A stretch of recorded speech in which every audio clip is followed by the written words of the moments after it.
I feel like. Come on! What is up, Barnhill family, and welcome back to another live stream. Nick, how we doing tonight? We are doing good, man. Juiced up for this fight card. This is going to be a good one. We got Chris here. He's mic'd up tonight, so if you guys want to ask Chris anything, feel free to drop him a message in the comment. Let's go. We got the chat going here. We got 4 people in it. We got the Discord going.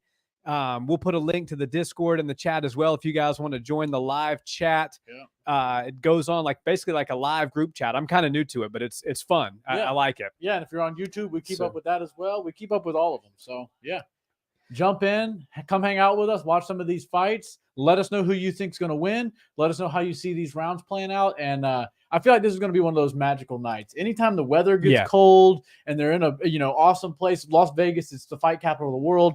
Star-studded event. You've got big names like Colby Covington, Leon Edwards in there. There's a couple titles on the line. Nothing but stacked major fights that mean a lot on the entire main card. It's like moving day at 170. But there's a lot of meaningful fights throughout all the divisions, and this one just feels like it's going to be a good one. It does, and it feels like to me, especially because they had Ian Gary and Luque on the card prior to Gary having to pull out, it really felt like they were looking to set up the next 6 months or the first half of 2024 at welterweight, because obviously if Shavkat gets past Wonderboy, or if by some stretch of the imagination Wonderboy is able to defeat Shavkat Rachmanov at 40 years old and as likable as he is, they're going to put him right in there for the title against the winner of this fight. And probably the same thing can be said for Shavkat. Bilal still is a little bit odd man out. We'll have to see what shakes out with him. But, unfortunate that Gary and Luque couldn't handle their business tonight. But we do have another fight that got bumped up to the main card, which is Bryce Mitchell, Josh Emmett, another last-minute fight. So that's going to be great.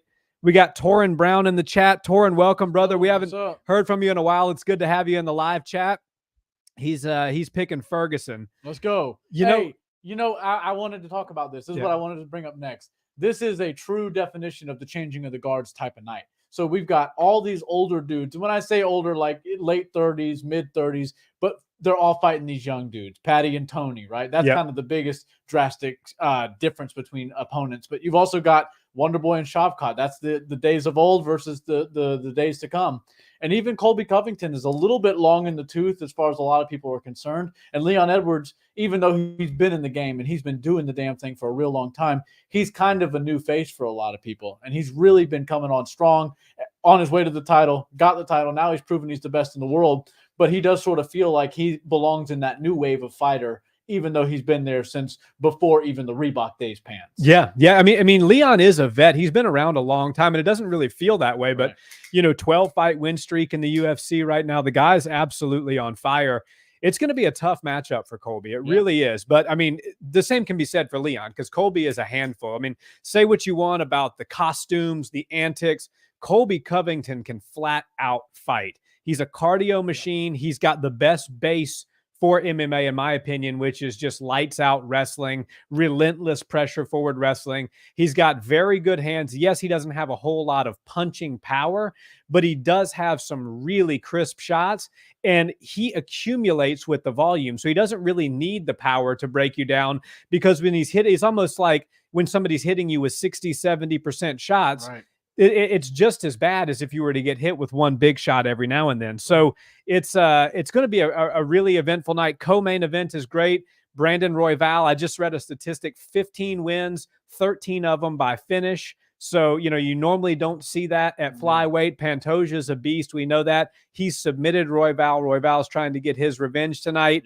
Going to be a tall task for him, but all in all, this is a great night of fights. Yeah, it's going to be a lot of fun. And Colby, I go back to them, not to shine up the flyweights. We can get to them when they come on the screen. But Colby Covington and Leon Edwards is the fight that everybody's, steaming over. Yeah. And Colby Covington, when you talk about wrestling being the most dominant sport that you can come into MMA utilizing.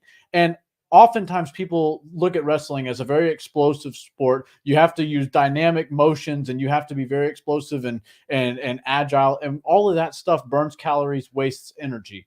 And while that's very true, there's a lot of guys where if they're going to take you down, they're going to exert all their energy. It just so happens that they're going to succeed at getting you on the ground, and then you're going to have to exert more energy to get them off of you. Right. Colby Covington is able to utilize all of those same things that make wrestling so great and so overpowering, which is crazy, explosion, tons of pressure, all of that stuff. But he also has an endless gas tank. He doesn't get tired. And that's generally the one thing that wrestlers run into, which is a bit of a problem. If they go, and you're able to either get back up, or even if you're not able to get back up, but you can get to the end of the round and then you can start fresh on the feet. Like everybody says, every round starts on the feet.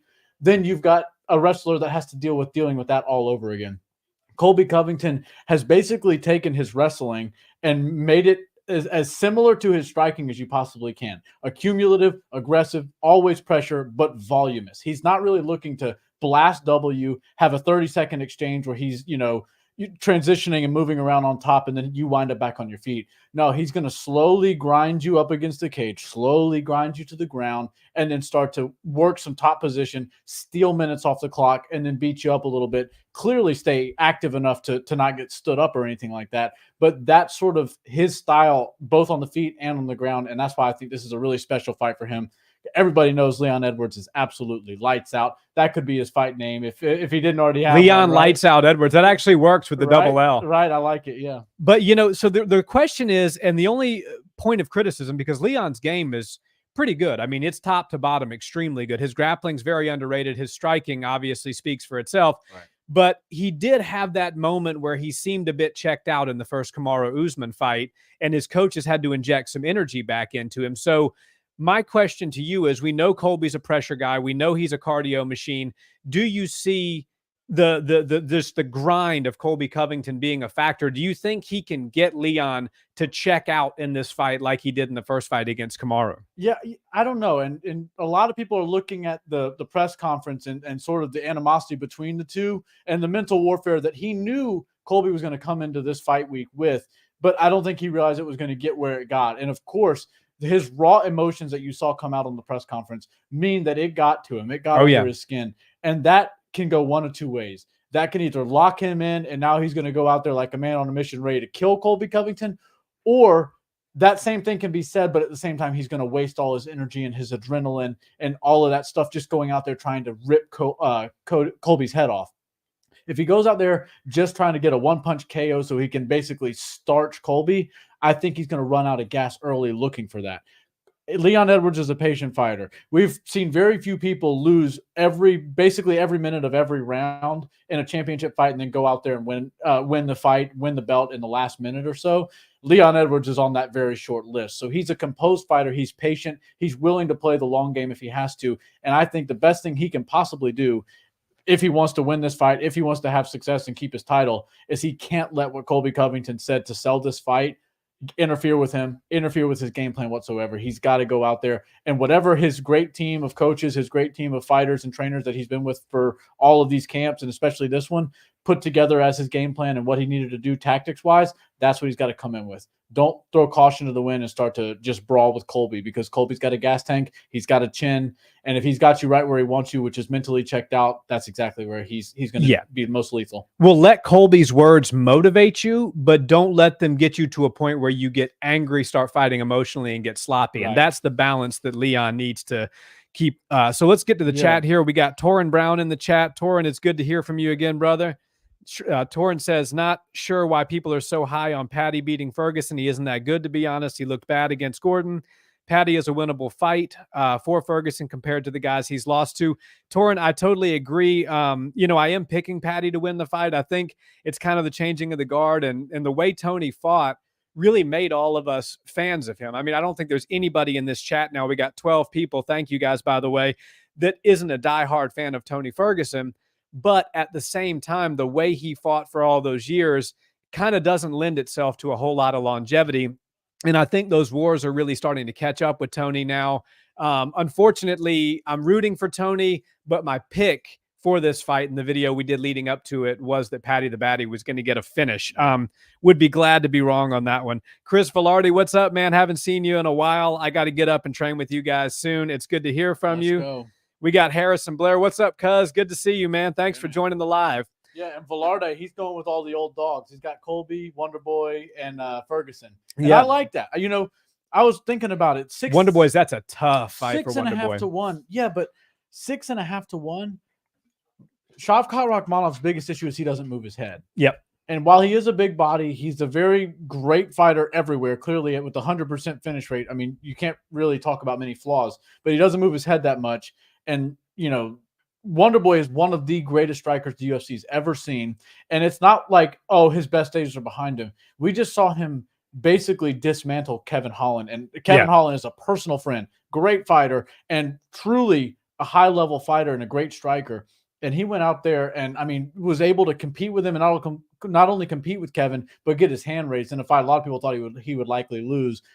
And I just feel like Wonderboy knows this is his last moment. This is the big, bad new guy on the block. And everybody thinks that he's got absolutely no chance. 6.5 to 1 odds for him to be the favorite. That's crazy to me. And I just think Wonderboy might be able to pull it out. Obviously, I would love that. To the ground, it's going to be trouble. But Shavkat Rakhmonov's willing to stand and trade with people like he did against Jeff Neal. Think about that fight.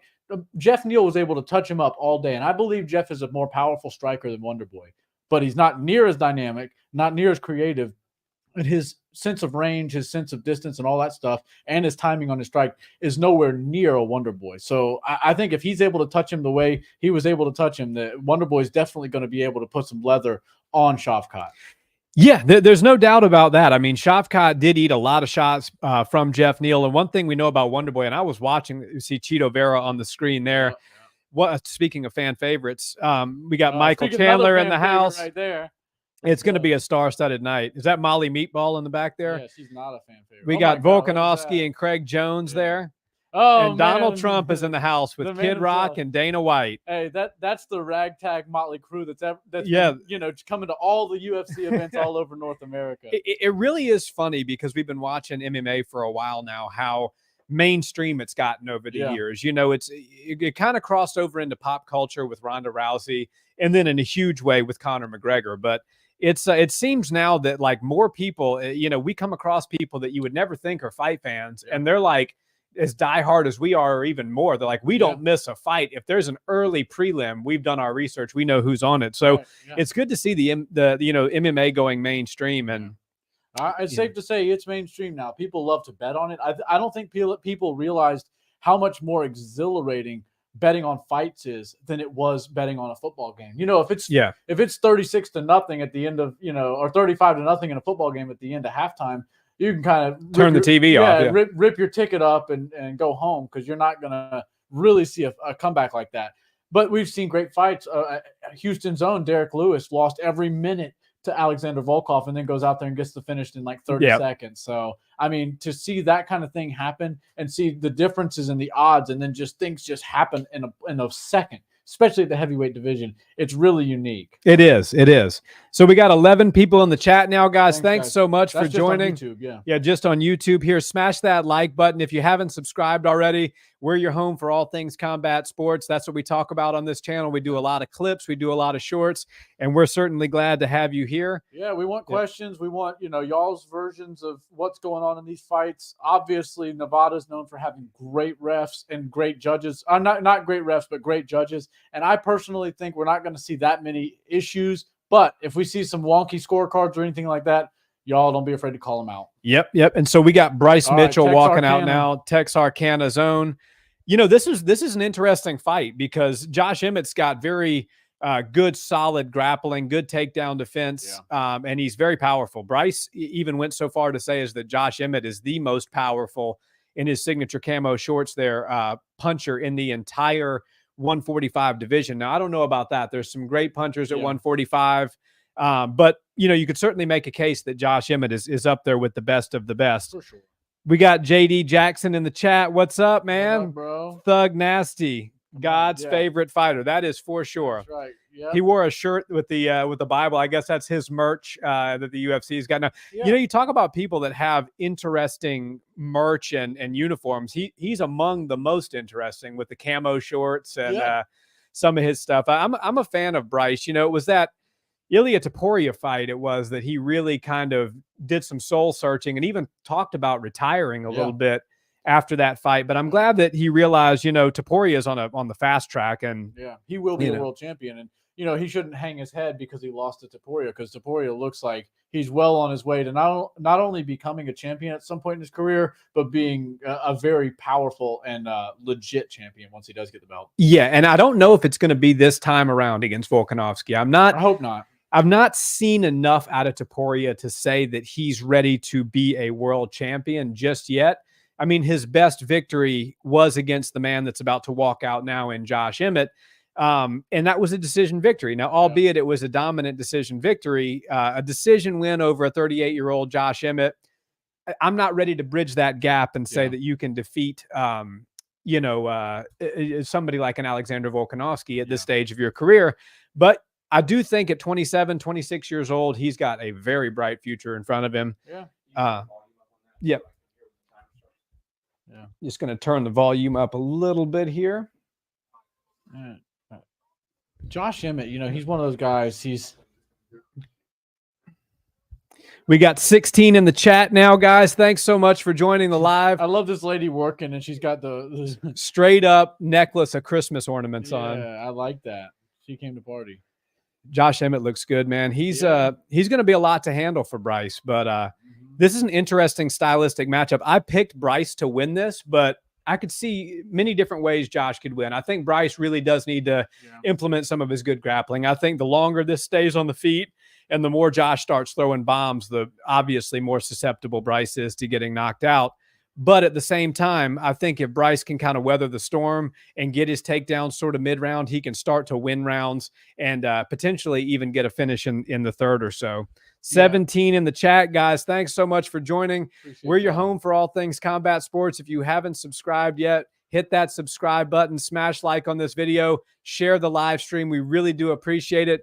We're going to be live for the entirety of the main card tonight, all the way up until the new welterweight king is crowned, or until the welterweight king keeps his crown and shows us that Leon is the best fighter in all of the welterweight division. Drop us a comment. Let us know. Start with this fight, and pick all the way to the main event. Drop us your picks in the comments. Let's see who you guys are taking tonight. So we're going to start here with a little timer when the round starts, so that you guys can be synced up with us if you want to. They just flashed the tail of the tape, if y'all are wondering. Yep. Everybody should be on the same time, but if you're not, they just showed the tail of the tape. We got 38-year-old Josh Emmett taking on 29-year-old Bryce Mitchell. So what's your final pick in this one, Nick?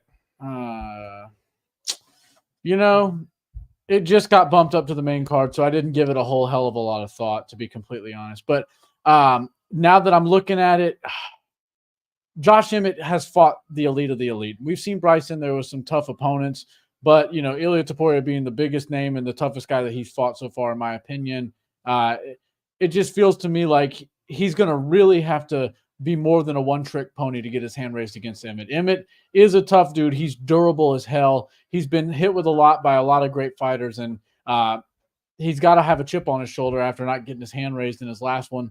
Bryce Mitchell, I guess same thing could be said for him. And he's even though he's Ilia Topuria, I guess is his only loss, right? Is that about it? No, he's got 2 losses. I think the other one may have come earlier in his career, but Ilia Topuria is kind of the common thread between these two guys. Yeah. They both lost. Bryce, lost by finish. Josh by dominant. If we're going off body, decision. If we're going off body, though, you got to go Emmett. I mean, when these two stood next to each other, they looked a weight class apart. Yeah. But that's kind of how Bryce is. Bryce is not the guy that carries a lot of muscle, but he's actually very surprisingly strong. He's just kind of one of those country boys that, he doesn't look it, but he's strong as hell. Yeah, it doesn't hit the gym, but hits the farm. Yeah, that's right. Yeah, farm strong, as it were. Amber alert. Sorry about that, guys. We got an Amber alert coming through on the phones. It's funny because Texas is so massive, and they'll be like, "There's an Amber Alert for El Paso." It's like, that's 12 hours away. Sorry about that. Yeah, you're legitimately better off at telling people in California. All righty, Josh Emmett. But yeah, crowd's already packed. Yeah, I was gonna say it kind of feels like an electric night. We got Sean Strickland in the front there, Justin Gaethje. Yeah, this is going to be one of those nights. Brittany Palmer's last night, by the way. She's retiring after tonight. Yeah, I saw some great comments. I'm sure on her retirement post. Yeah. People wondering what she's going to leave in the octagon since she doesn't wear gloves. So I thought that was kind of funny. Oh boy, maybe her shoes. Yeah, maybe let's just leave the ring card. All righty, here we go. So 4 minutes 55 seconds into the first round, and this is Josh Emmett. While he is a pressure fighter at times, he's really good at staying patient and letting somebody else kind of take the center while he's elusive and moves around in the outside circles well. He doesn't just move backwards. He's able to move at angles and keep himself safe. And then, of course, you can't just bounce in on him. You can't just run in and charge at Josh Emmett because he's got those step back overhands. He's got uppercuts. He's pretty vicious with his knees and kicks as well. So you can't take him without some serious caution because he will put you to sleep if he has to. Yeah, very economical with his shots is Josh Emmett, but you feel him every time he throws. He does a lot of good body work. As you said, I think that overhand right might be his best shot. That and his uppercuts, but he's meat and potatoes, but he does the basics and he does them really well. It's going to be interesting to see how Bryce gets himself inside on this one and stays safe in the process because one costly mistake, if you zig when you're supposed to zag, Bryce Mitchell could find himself waking up looking at the lights. So he knows that. He's well aware of that. And it seems like 1 minute and 15 or so seconds into the first round, Bryce is very much staying on the outside, feeling him out. And he's controlling the center of the octagon. My issue with Bryce is his striking is not that of a top 5, really top 10 145er. It's just not, but his toughness and his willingness to engage is that of a top 5 or top 10 fighter at 145. And so that worries me because he leaves himself exposed. You'll see it from time to time. His elbows get a little bit wide. They're wide right now. And that leaves his body wide open, which will really zap you. If Josh Emmett throws one of those powerful body kicks and hits the there you go. That's it. Yeah. And what did we say? Overhand right. Good Lord. Ugliest. Oh my God. Man. Josh Emmett. I know it's still early in the night, but that's definitely a candidate for knockout of the night. Yep. What were we just talking about? The overhands and the uppercuts of Josh Emmett. I mean, the guy, I'm telling you, Bryce is too willing. Oh God, he's shaking like crazy. Uh-oh. Ooh, man. That's scary. He's having a seizure. Oh my goodness. Oh boy. That's when it goes from exciting to kind of scary real quick. Let's hope that Bryce Mitchell is okay because that was real bad. Man. Yeah. To see, Josh made it look easy. Like I said, he was elusive. He looked really good. And I knew he was going to be a step ahead when it comes to the striking. In my opinion, Bryce Mitchell is a monster. He belongs in the top 10, but his grappling does all of the heavy lifting for him. His striking is just not there. Here's that finish here. Yep. Drop down overhand right. Boom. Anybody can get caught, but that was, that was just not good spatial awareness. Yeah. And thank God that Josh Emmett had good awareness there as far as realizing that his opponent was out, because if Bryce is having a seizure from that one shot, had there been follow-up shots, this night could have started off on a really dark foot. That's rough. Let's hope he's all right. Let's see what happens here. But quick start to the night for Josh Emmett. Yeah. Man, he hits hard. You could hear that. Yeah, dang. Wow. Drop us a comment, guys. Let us know what you thought about that Josh Emmett KO there. Yeah, Josh Emmett. Unbelievable. Wow. Yeah. He still belongs. Yeah, I mean 38 years young, 38 years young. And it's so funny because we were talking about Bryce seems to be okay. He's talking to the doctor now. It depends on how you define. He's surviving. He doesn't even know what happened. Yeah. He's wondering. Goodness gracious. And I mean, if you think about some of the Edson Barbosa, other people like that Bryce has been in there with and been able to take shots, that was, something that to see Emmett hit him with that overhand and just starch him like that shows you how much power Emmett's got. Mm-hmm. And we were talking earlier about how certain fighters like Tony Ferguson, the way they fight really kind of lends itself to not having a whole lot of longevity in the sport. Yeah. And it's good until it goes bad. But there again, Josh Emmett and Tony are just roughly the same age. But when you watch Josh, he's economical. He hasn't been in as many wars and stuff like that. So, I'm hesitant to call for like retirements or slides or skids in people's career based on age alone, because when you look at what Glover Teixeira did at 42, when you look at Wonderboy Thompson, when you look at Josh Emmett, you see guys, and then you think about like, Diego Sanchez, BJ Penn, those guys were fading long before in age, as far as the age is concerned, long before people like Josh Emmett, Glover Teixeira, Wonder Boy, people like that. Yeah. We got 14 in the chat now, guys. Thanks for joining. Join us on the Discord, too. We have a Barnhill Brothers Discord. We just started it. Big thanks to one of our longtime supporters, Danger Mouse, for coming through with that one and helping us set everything up. So that's kind of like our little group chat that we got for the Barnhill Brothers. Join it. Nick and I are in there. Chris is in there. So join the chat. Yeah. Yeah, it's always bad when the fighter doesn't get to see who gets their hand raised. That's how you know it's serious. Yeah, they're going to take Bryce right off to the hospital after that one. I know Josh Emmett isn't usually one to go on a hot get a hot mic and then blast a hot take, but hopefully he calls somebody out. He's not getting Taporia again. He's not getting Volk right now or anybody like that. But if he can insert himself right back in with a top 3 to 6 guy, I think he'll get himself a good fight. Well, let's hear what he has to say here. All right, so Josh Emmett's with Joe Rogan now. Yep.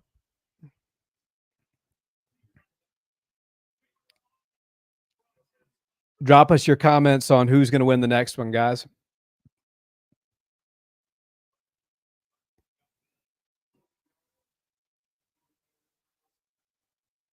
Unbelievably brutal KO.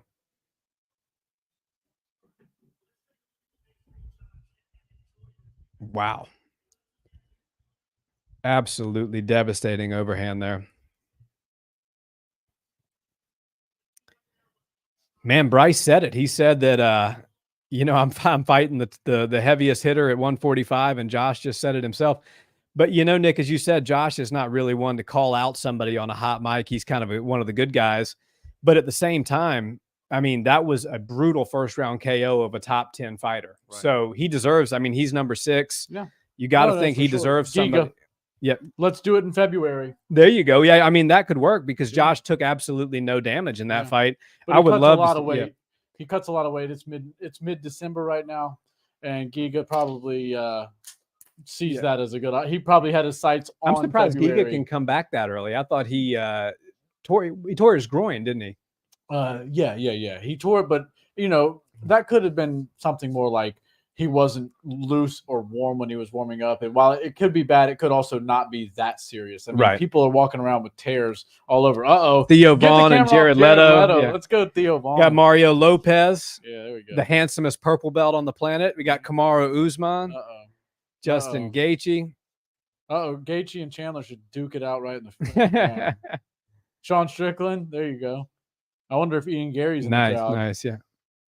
I doubt it. It's probably best if they just ship him. I think Ian's gone home. I think he's go back to Brazil. Yeah. Yikes. Ian Machado. Guys, we got 14 in the chat. Thank you all so much for being here. We're going to be here the entirety of the main card.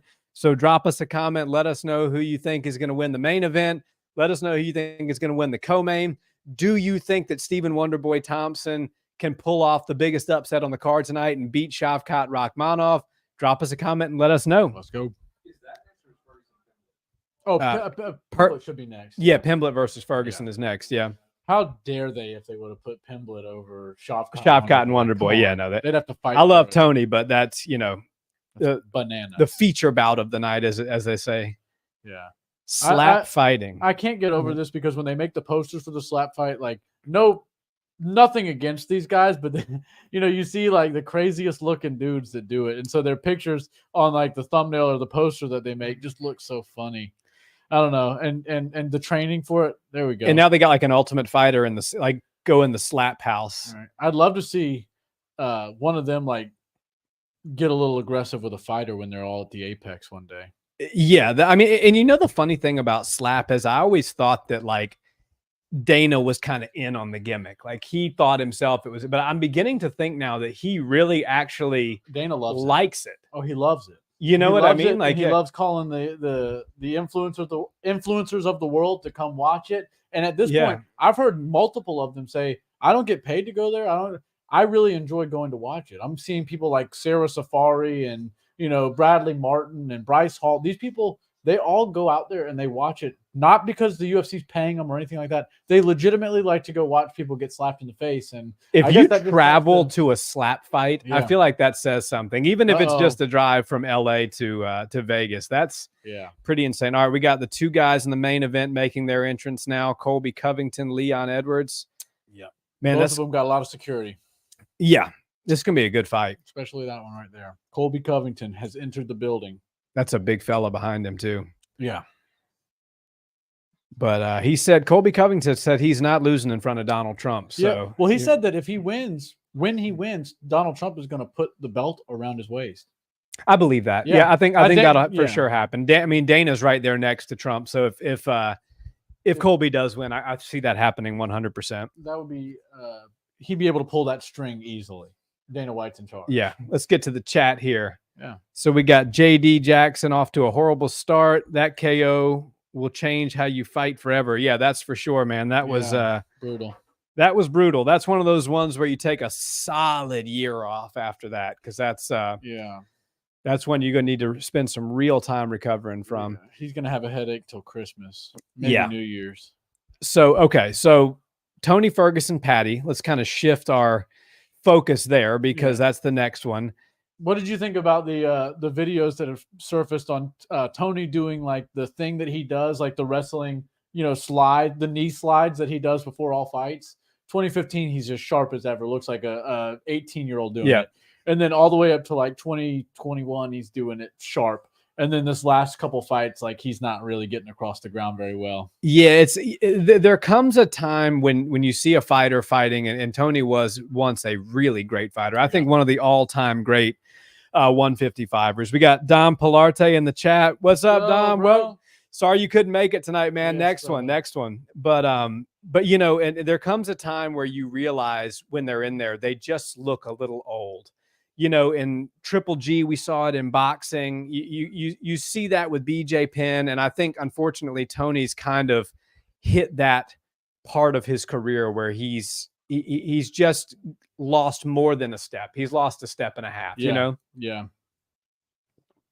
We got 17 in the chat now, guys. Thank you guys so much for joining. And we were talking about Shavkat and Wonderboy earlier about how, Shavkat's got really no blemishes when it comes to him on paper, when it comes to his fight skills and everything like that. One thing he doesn't do is he doesn't move his head enough, in my opinion. I mean, who am I to tell a 17-0 guy or 16-0 guy that he doesn't do something right? But Paddy Pimblett has the same issue. He doesn't move his head. Right. And the issue is, I've never heard Shavkat come out and say, Kazakhstani people can't get knocked out. I'm sure he believes somewhat that that's the case, but Paddy Pimblett has come out many times and said, Scousers don't get knocked out. We cannot get knocked out. So I don't know. Tony That Ferguson, is false. Tony Ferguson, you're a human like everybody else. And Tony, you might be tough, but Tony Ferguson has sat people down with jabs. He's sat people down with all sorts of great stuff. Yeah. And there's Justin Gaethje going down on an uppercut. So, Bobby Green too. Yeah. So Tony, if you think that you can't get knocked out and Tony Ferguson is standing in front of you, you could be very sadly mistaken, even if it is a 39-year-old Tony Ferguson. And I say all that to say that I still think Paddy's going to get his hand raised. I do too. What do you make of Tony bringing in David Goggins to his hope fight he's in camp? the corner. I do too. Yeah, I don't think he will be, but I hope he is. I love David Goggins, and I don't want to take anything away from the training that he did with Tony, because I couldn't get through David Goggins' hell week. Tony Ferguson is apparently the only person to ever do it, but Tony's not one that needs that in between round motivation like we saw with Leon. By the way, I love Patty's walkout song. The Heads Will Roll. Yeah, the yeahs. I think it's a great walkout song. Yeah. He looks locked. He looks locked, and he's ready to roll. He looks ready. Yeah, this is got in this one. I'm calling Patty the Batty second round knockout.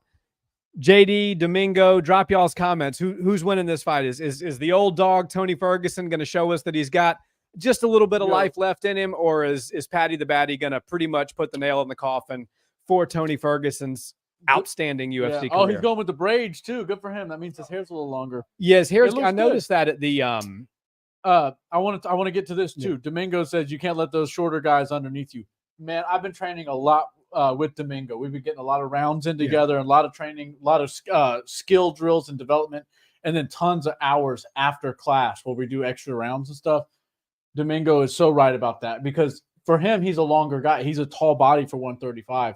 And basically, if I'm able to not get in, if I'm not able to get inside on him, I have a really hard time in our rounds. But if I'm able to close the distance, and so we've both identified that, and he knows, like, I've got to keep you away, and I know I got to get in there, and that's sort of the battle. So we've been working that stuff a lot lately. Yeah, that's some good insight from a UFC vet we got in the chat here. Yeah. But the bangs look good, or the braids look good rather. But I noticed at the weigh-ins, I was like, man, Patty's hair has gotten a little long. I wonder if that's going to get in his eyes, because he always, has those signature bangs. Yeah. But it looked like it just cut enough to where he can still see, even if he gets sweaty. But at the weigh-ins, I was like, man, his hair looks a little longer. I wonder if that's going to be a factor if it gets in his eyes. And then he comes out with the braids, obviously. Pulling Sean O'Malley. He looks good. He looks fit. Patty, to me, looks more fit in this fight than he's looked in his UFC career. This, to me, looks like, full tilt, full clip Patty Pimblett. Yeah, he looks ready. He looks like he's ready to go. JD's got Patty third round TKO. I got Patty. I said Patty second round. I'm second round Patty. I'm starting to move it closer to the first round right now. Oof, you're gonna do Tony like that? Yeah, I just think, dude, Tony's I don't think Francis could finish Tony in the first round. I'm saying that I'm joking, but Tony's just a tough SOB. I'm just ready to see Tony and bare knuckle. You give him Eddie Alvarez, Chad Mendez. Don't give him Mike Perry. They'll wheel out the Brinks truck for that too. Oh, and Tony Ferguson, he slices people open with his elbows. Obviously, you can't throw that in bare knuckle. You're telling me you don't want to see? Oh, he would do game bread. He would do game bread MMA, knuckle. Or bare knuckle MMA, yeah. Oh, and if anybody could one up Patty with the walkout, it's that. What is that? Old school. We are here to have some fun. Yeah, the party has just started or whatever. I don't care how gray his beard is, how old Tony is, how receding his hairline is.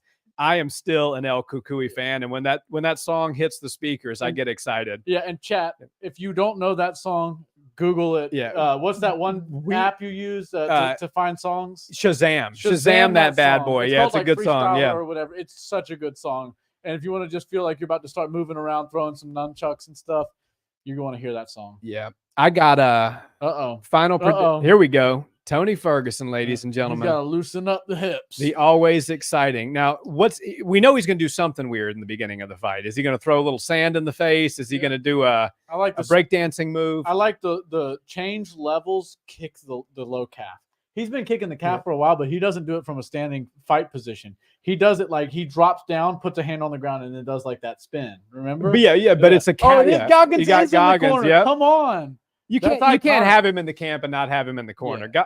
Goggins has been in and around the UFC for a while. Wasn't he in Vegas when you were there? I can tell you that Goggins was loving it when he was at the PI, and we were all there cutting weight. Man, he was really loving it. Look, they got it on him. He was stone cold. And it was funny because, he's such a badass character. He's such a cool dude. He motivates so many people. But when you're in a room full of complete killers, and it's Thursday night, the night before the weigh-ins, and it's a John Jones pay-per-view, and John Jones and everybody else on the card, at least 15 other names, are all in there cutting weight. And you're like, every one of these dudes is an absolute trained killer, and all their friends with them are pretty much the same. It was very interesting to see David Goggins in there because he couldn't have more respect for everybody in there. Yeah. And he knows his role in, motivation and all sorts of aspects of life. But he also understands that room was a different room. That's not going to do a talk with Tony Robbins and getting a bunch of people that have their shirt tucked into their khakis. You're in there with killers. You're in there trained with a killers, bunch of killers. And that's why it was really cool. The cold plunge story, I'll have to break that down another time after the fight or something. All right. Tail of the tape. Here we go. 39-year-old Tony Ferguson, 28-year-old Patty Pimblett. Weight's the same. Tony does have that reach advantage. Tony's long. He's got those sharp elbows. Mm-hmm. I'm sticking with my prediction. Patty Pimblett, second round TKO. Yep. Bruce Buffer, sharp.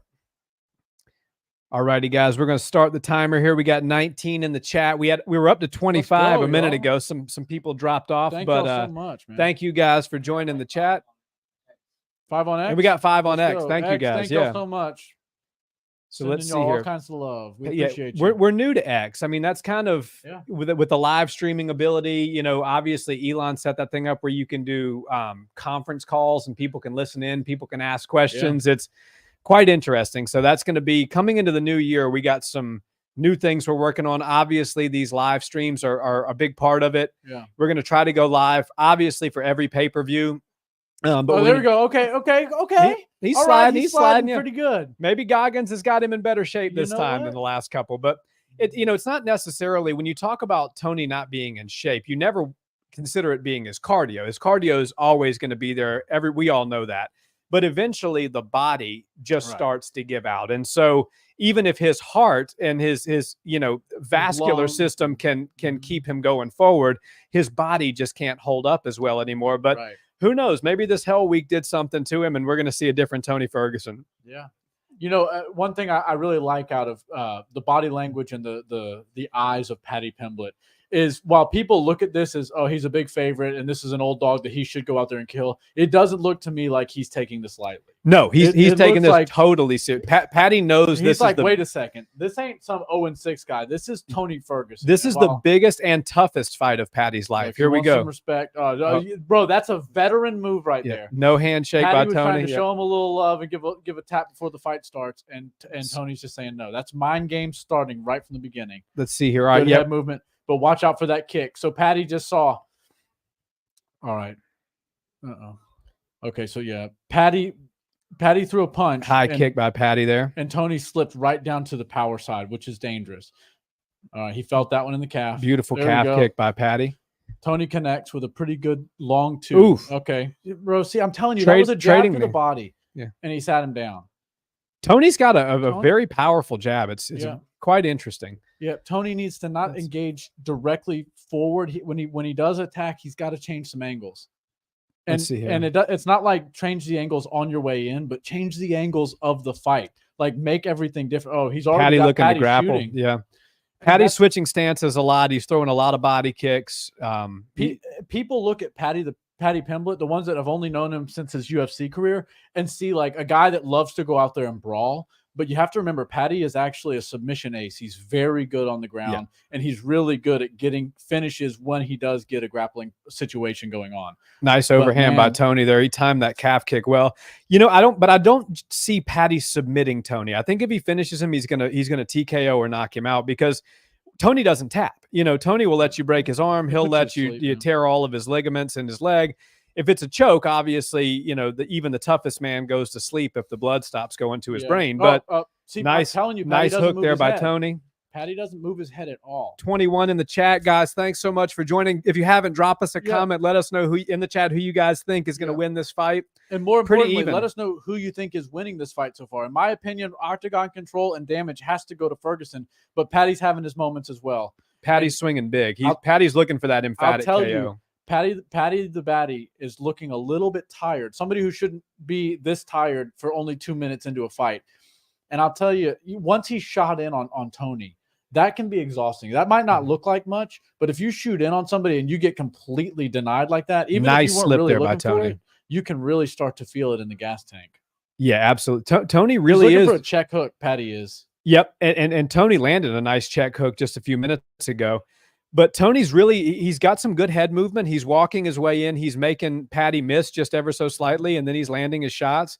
So far, nothing of real significance for me. Ooh, I take that back. That was a good shot by Paddy there. Both of them landed. It looked like it didn't have the most power on it because they both kind of got really tall when they threw their punches. Paddy's going to have to keep kicking that leg. It's going to open up Tony Ferguson because Paddy's landing that one too. That's 3 times now. Flying knee by Paddy. Here we go. 2 minutes left. Paddy looks composed. He doesn't look like anything's phased him so far. And Tony's still in optically, it though. Man, that leg is getting beat up though. 21 in the chat, guys. Thank you guys for joining. They're both in an orthodox stance, so that back leg is attacking the lead calf of Tony Ferguson, and that's going to cause some problems. I can already see a little bit of swelling on the outside of Tony's left leg. And that's coming from a colorblind guy. So it's it's not bruising. I can't see the bruising so well, but I can see like a lump. Tony is not. Paddy's starting to take this round over a little bit. Yeah.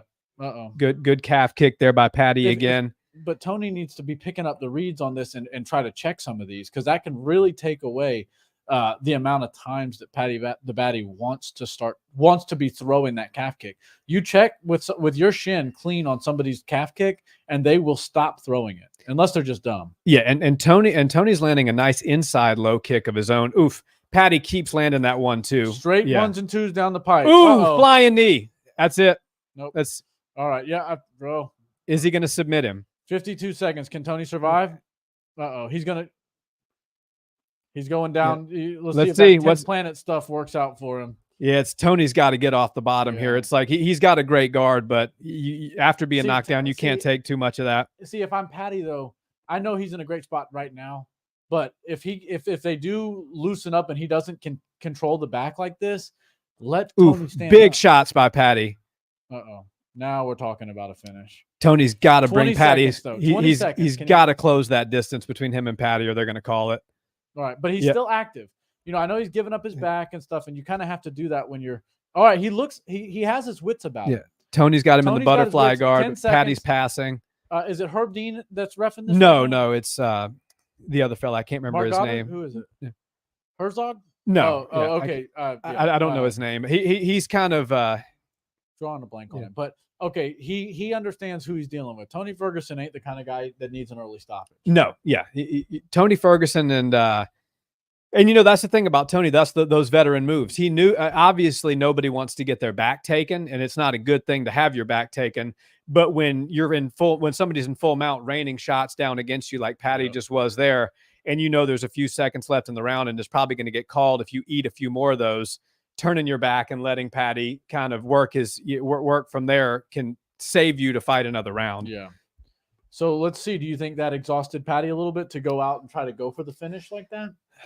It can. He was a bit economical. It was that 1-2 he landed a few times. And you see, David Goggins is not interjecting, but I bet you the last 10 seconds he's going to give him something that he needs. Just a little injection of whatever it is, motivation that he needs. Well, I called second round. We both called second round TKO for Patty. Yeah. So it's looking, man. Yeah. If I was putting money on it, I'd say Patty gets it done in this round. Yeah. Can never count Tony out. Come bet with us, guys. Yeah. Do not take your betting advice from the Barnhill brothers. Right. But let's see here. So let's see what. But this is what bothers me. Of course, Patty won that round. He looks great. He's on pay-per-view doing a great job. But man, this is not the stance. This is not the body language of a top guy at 155. It just isn't. No, sorry. No, Patty's got a ways to go before he's ready to contend with the best at 155. Right. He looks like he's got a significant speed disadvantage against a lot of people. But if he gets a finish here, he will have a number next to his name, and that's kind of the first start, But is that deserving? Tony Ferguson does not have 15, 14, Yeah. I mean, there's an argument to be made for rankings it. Don't really matter, and Patty the Batty is an undeniable star. He's got a better spot on the card than most people ever. Tony looking for that touch. triangle. Yeah. I just don't see Tony being able to submit Patty from the bottom. Patty's jiu-jitsu is too good. On top of that, Patty looks strong. Yeah. Patty doesn't look like a little guy. I mean, he walks at 200, sometimes a little bit over. And I bet you he's a strong dude. I bet you he feels heavy when he's grappling with you. He's probably about 177, 180 right now. I would say, he probably gained a solid 20 pounds back. Yeah. And Tony's good from the bottom. Don't get me wrong. I mean, that's kind of the basis of what the 10th Planet Jiu-Jitsu is built off of, is having an outstanding guard. If you've ever rolled with a 10th Planet guy, you've probably been, triangled or swept and leg locked from the bottom. But, this is MMA. This is not Jiu-Jitsu. And being in the bottom part of guard, while it's a 50-50 position in Jiu-Jitsu, it is most certainly not a 50-50 position in MMA. Uh-oh.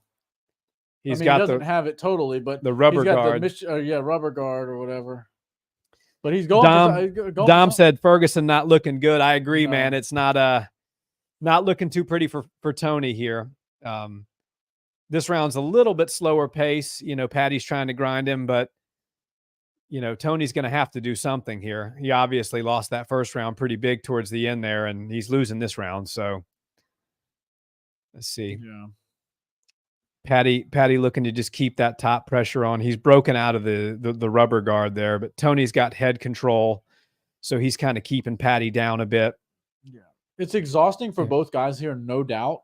But if you're used to playing off your back, and you can learn how to conserve a little bit of energy there. And while he's losing the round, no doubt about it, standing the way Patty's standing right now with your head getting cranked on it, it is exhausting. Yeah. And it's annoying and it's frustrating. And nobody's meant to bend at the hips like that and just stand there. So it can actually be pretty taxing to stay like that.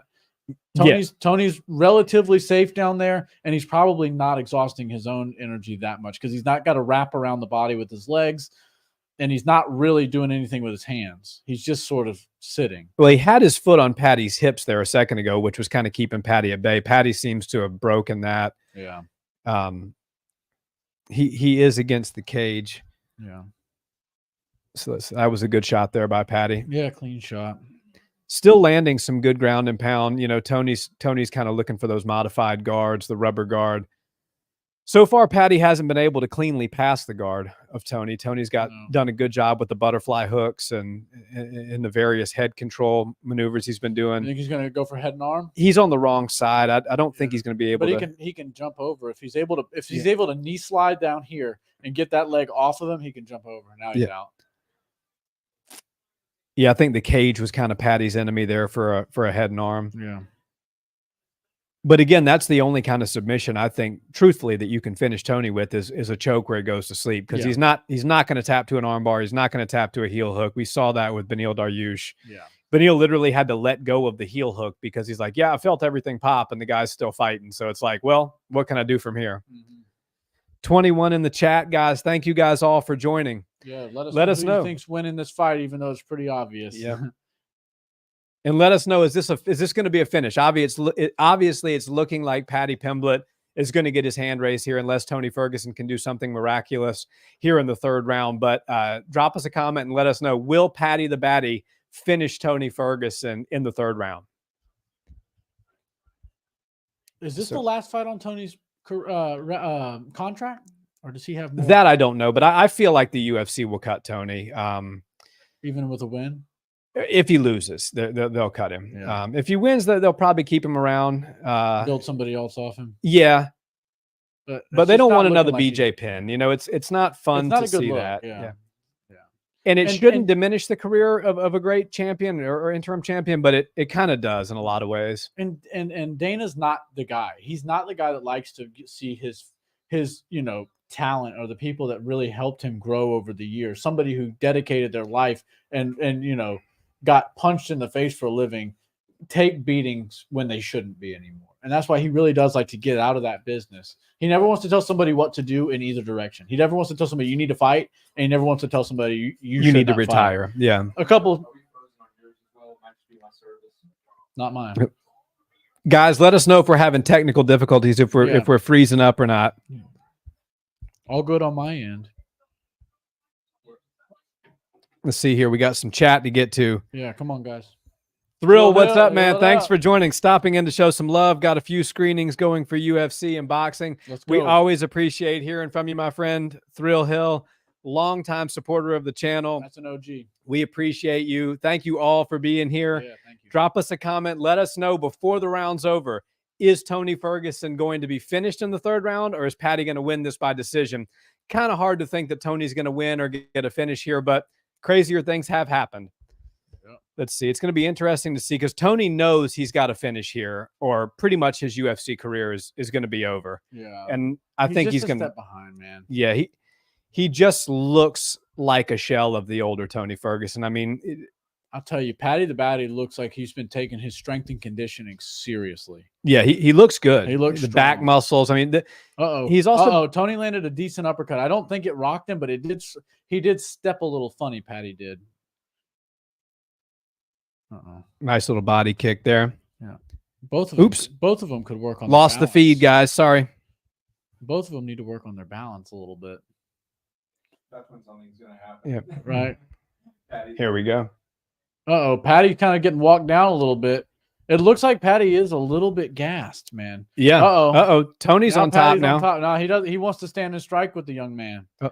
Let's go. Tony making him stand up. Let's see here. Let's see what happens at the end of this.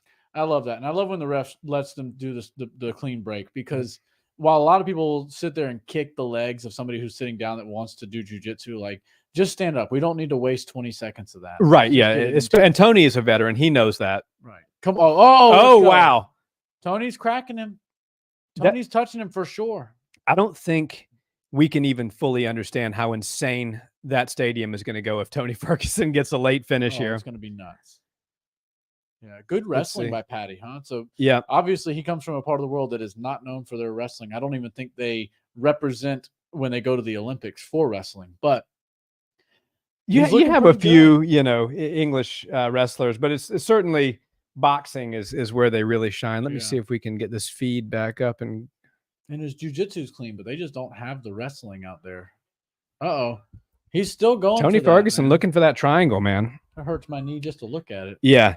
That rubber guard is something else, man. And that's the thing about 10th Planet Jiu-Jitsu. You really have to have a certain level of flexibility and body type for it to even work for you. Me and Domingo were going over some stuff that really involves that just Wednesday or Tuesday over some go-go plata stuff and some interesting, configurations where you have to be a little bit flexible just to get the positions. Yeah. And rubber guard is, I've messed around with it a little bit, and it's, it'll hurt your knee if you hold somebody there for long enough. Oh yeah. I think Patty felt a few of those shots and he's content, just trying to grind out the rest of this fight. Yeah. Get a little experience. Tony's a durable guy. Patty had good moments. He rocked Tony. He almost finished him. Obviously he would like to get a finish in this fight and get a TKO stoppage over a great fighter like Tony Ferguson. But I think all in all, he'll be happy with this performance. He should be content with a victory here. Yeah, and realistically, Tony Ferguson isn't the same guy as he used to be, but he's not the type of guy to just get finished by everybody. Usually you have to drag him through the end and let the judges decide who wins. And even if it's lopsided, he's not going away easily. So Patty proverbially packed on. Yep. Let's see here. Patty's still trying to work to pass the guard. Tony's got a hard guard to pass, man. Yeah, a little bit of a lackluster fight, though. I was kind of hoping this would be a coming out party for Patty. Lucky for him, he doesn't really have to worry about climbing up the ranks anymore, or climbing up the pay-per-view, I should say.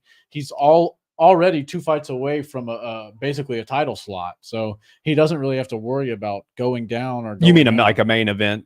On a pay-per-view. Yeah, well, I mean, I don't even think they're going to put him fight nights or anything. Maybe one time they'll let him headline for a 5-rounder if he's in title contention. But until then, he's just going to be one of those first 3 fights on a pay-per-view every time he goes out there. Maybe in the UK, they do a big fight night over there or something, and they let him headline it. But yeah, but I think he's a star. I think they need to make the money off him with the pay-per-views.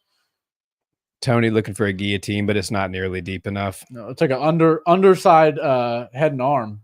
Yeah, look at that striking. Round 1, 63 strikes landed by Patty in round 1. Wow. Let's see. Just 30 seconds left in the fight. Does Patty go for the gusto and try to get a finish, or does he just grind Tony out here from top position? Yeah. I mean, he's not going to go for a finish. Come on. Oh, wow. Tony would have been able to. He just rolled in. Tony Ferguson, man. You got to love the guy. Right. Let's see here. Tony looking ankle. for like a knee bar or something like that. Grab the ankle. It's just not in the cards, unfortunately. Yeah. I thought this would be a finish, man. I thought if Patty got it done, he'd do it with a finish. There we go. Patty Pimblett. That is definitely the biggest win of his career. I understand Tony's 39 and he's as tough and game as they come, but very much over the hill. But that was a decent performance by Patty. He showed us some good striking. He showed us some good top position, some discipline, some some good wrestling, which actually I was not expecting to see out of Patty. Yeah. So 30-27 Pimblett. We're holding strong in the chat, over 20. We got 22 now, guys. Thank you so much for joining the chat. Make yourself known. Yep. And guys, we're your home for all things combat sports. If you don't know us, I'm Steven. This is Nick. We're the Barnhill brothers. We talk about MMA mostly. We do a little boxing. We do a little grappling. This is what we love. And if you're new here, we'd love for you to drop a like on the video and hit that subscribe button. So thank you so much. Let's go. We're going to be hanging out. Yeah. Pat. And obviously we see, who's that? Who we got? Zaid Mohammed, Patty the Fatty. Let's go. That one thing's for sure. He's going to get fat after this fight. That's for sure. Oh, and all the good food in Vegas. He's going to tear it up. It's amazing how he blows up in between fights, actually. Oh, yeah. I've heard that Chris Weidman, the return is really good. I've heard that from a few people. Yeah. Do we have Avi in the chat? No, I'm saying he told me about it. He was cracking this morning. There we go. He'll be ready for Tony soon enough. Those brand new Thailand gloves. They aren't Fairtex, but they're nice. Yeah. So, 30-27. Patty, you think anybody gives it a 30-28 or 30-26? Sorry. No. 30-27. Unanimous. Patty Pimblett. Patty the Batty. Oh, man. So, guys, drop us a comment in the live and let us know, was that the last time we'll see Tony Ferguson compete in the UFC? He's obviously on a 7-fight skid now. Patty the Batty, big name. They're looking to build stars off of Tony, obviously. Let's hear what Patty has to say here. He's talking to Rogan now, y'all. Patty Pimblett chatting with Joe Rogan. We got 25 in the chat. Thank you guys so much. Give it up for Tony. Yeah, giving respect to the legend. Yeah. All respect. Just giving all respect to Tony. You expected that. You saw the trash talk at the press conference, but at the end of the day, Patty the Batty, I mean, when you look at his age and when Tony was on that historic run, Patty was probably competing in the amateurs. I'm sure he looked up to and watched Tony Ferguson quite a bit. Man, he's the only person with a better win streak in the lightweight division is Islam. Is that right? Yeah. Yeah. Wow. Zaid Mohammed, if it were a 5-round fight, maybe Ferguson. You never know. I mean, it's like what's that? Nate Diaz. You can't beat 6-round Nate Diaz. You know. Now that's the fight. Yeah. Bare knuckle, Nate Diaz, Tony Ferguson. There's so much scar tissue there. That one would be stopped probably 30 seconds in. Yeah. They'd have to go to like Louisiana or something to let that one go by. Let's hear Patty. Let's hear what he's got to say with Joe.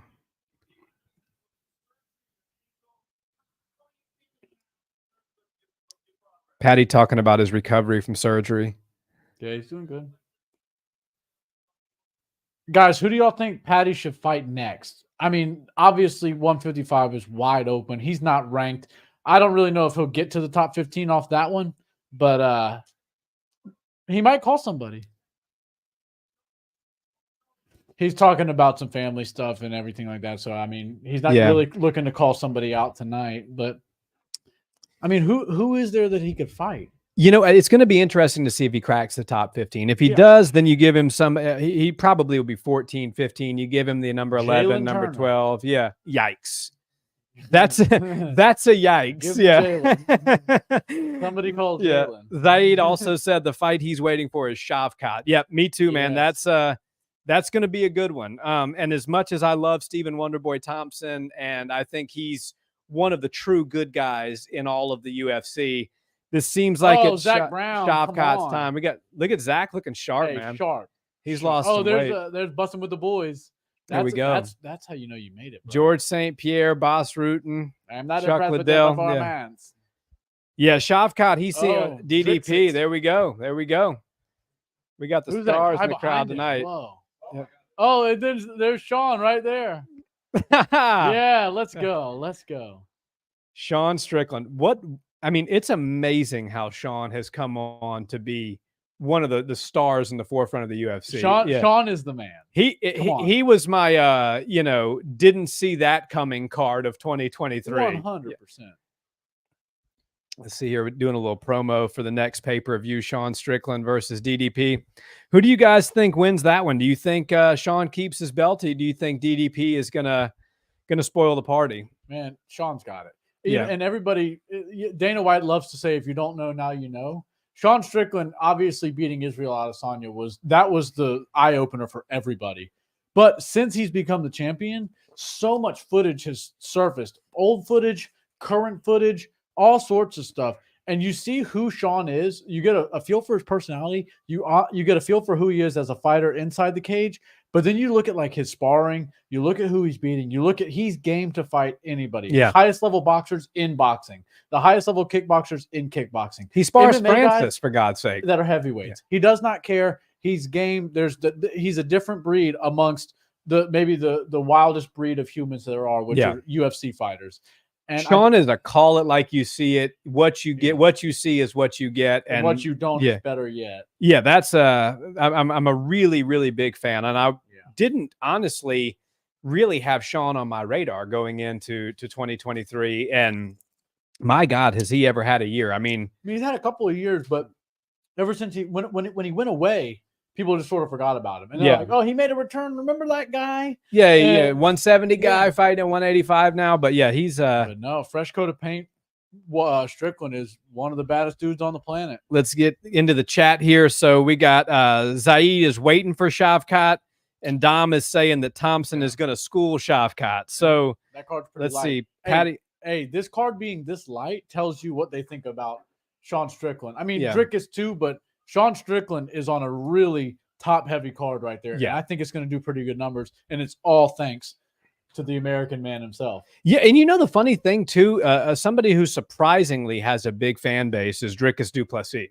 We have learned that the hard way. Because we cult following down there in Sapa. We picked against him in the Robert Whittaker fight, and boy, oh boy, would you ever think that we insulted his mom? Right, yeah. It's like, but I get it. I love a vehement fan base, you know, and DDP definitely has that. There's a few corners of the world that really hold their fighters dear and near to their heart. So, and South Africa is apparently one of those places. Yeah, they were a sleeper. Yeah. And hey, Domingo's saying Thompson should school Shavkat. You know, Stephen Thompson, I was watching him hit pads on one of the embedded episodes. That guy is so slick with his striking and so unconventional. Shavkat is, I mean, the guy is a perfect fighter. Yeah. He doesn't lose. He doesn't go to decision. He has a perfect balance of submissions and knockouts. Yeah. I mean, it's like I try to criticize Shavkat Rachmanov. Go ahead. You know what I mean? You can't do it. Would go a long way for him. But it's so funny. We were talking about, okay, he was 16-0 going into his last fight. 8 knockouts, 8 submissions. So one of the sides is going to get lopsided. And then, of course, he decides to blend the two against Jeff Neal and chokes him out on the feet. Yeah. So he kind of did like get both ends. I'm going to beat him standing, but it's going to be a submission. Right. It was pretty gangster in all honesty. Yeah. Thrill suggesting that Bobby Green be next for Patty. I kind of like that fight. Bobby's going to need a little time. Past history. Yeah. Bobby's. Yeah. Bobby. I mean, it might be the time to beat Bobby now. Honestly, that was. Yeah, but I hated to see that. There was like about 7 shots too many there. Bobby needs to take a little time. Who was the ref that screwed the pooch on that one? That was a real bad one. Yeah, Mario Yamasaki gets the title until we figure that out. Was it Herb Dean? Somebody dropped a comment.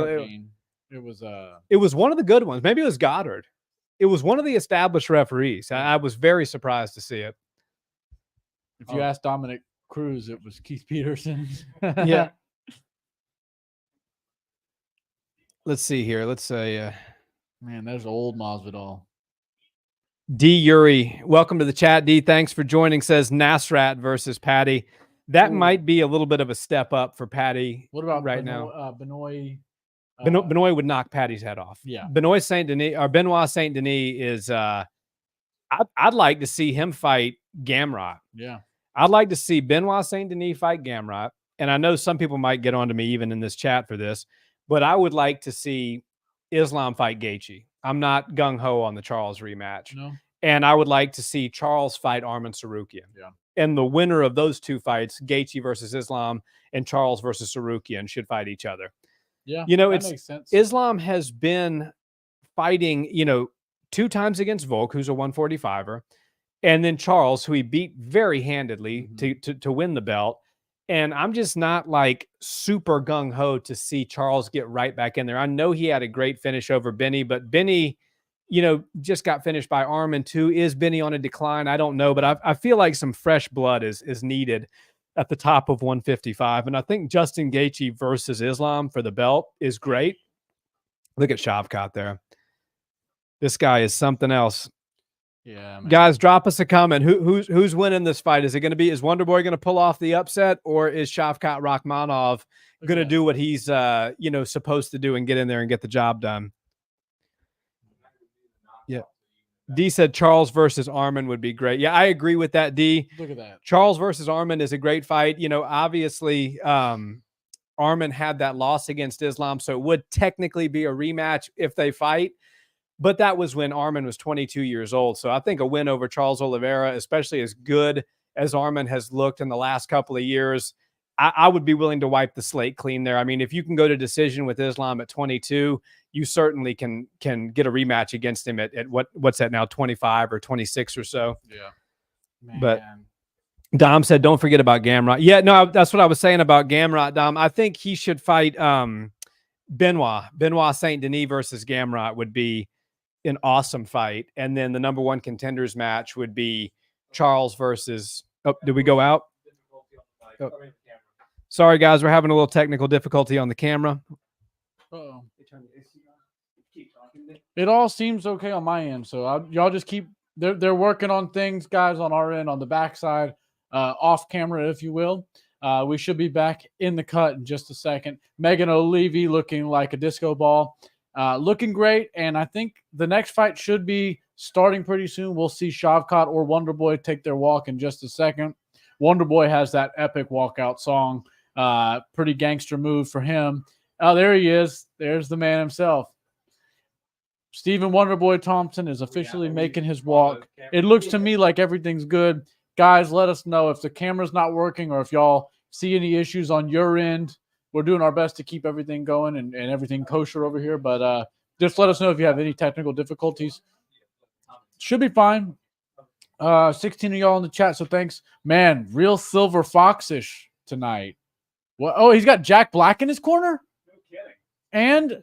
And the other guy from Tenacious D? What? Okay, come on. Why? All right, look at them. It looks like he purposely brushed his beard outward. And okay, what is this? David Goggins in a corner, Jack Black, and I'm trying to find who can give the least amount of cornering. Oh my God! Oh, what? Why are they doing this? This is great. Tenacious D, guys. If you aren't aware, Kyle, I think is his name, and Jack Black are literally in Stephen Wonderboy Thompson's corner. They've got their UFC fight kits on, looking pretty fresh, if I'm being completely honest.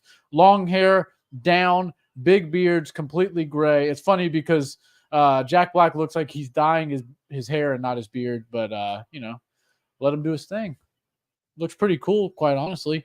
And I can't wait to hear what kind of advice he gives in the corner for Wonderboy Thompson. I'm not sure if he has any technical advice he could possibly give him, but if he wants to crack a laugh or have a funny little number take place, or maybe give him a little School of Rock reference, then who knows? Maybe we'll see something cool. But of course, the general in his corner is Mr. Wonderboy Thompson himself, Mr. Wonderman. I don't know his Ray Thompson. That's it. That's his name. Yeah.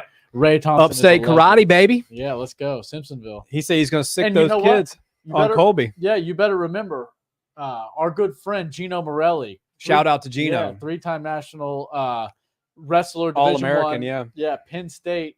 He lives in Simpsonville, South Carolina. He trains every day with Stephen Wonderboy Thompson. The dude is as legit as it gets in the grappling realm, not just in wrestling, but in jiu-jitsu. He's doing some of those ADCC competitions now. Yeah, he's a handful. He was here in Houston for a little while, but Simpsonville was a little bit more his speed, a little bit more his vibe. And yeah, good for him. This lady with the ornaments is cracking me up, man. Yeah.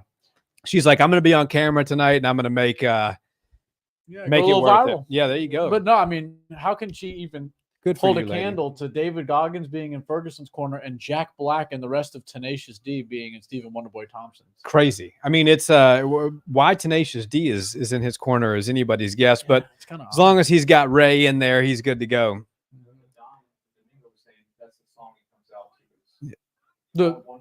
Yeah. But it's just so odd. Why would he? It's not like he's ever done that before. Is it a retirement fight? Who knows? D says you guys should do technical breakdown after every pay-per-view fight. It will boost you guys in the algorithm, especially if the event is still fresh in audience's mind. And then they would put a cool emoji. How do you put cool emojis like that? I'm not that tech savvy, but that looks pretty cool.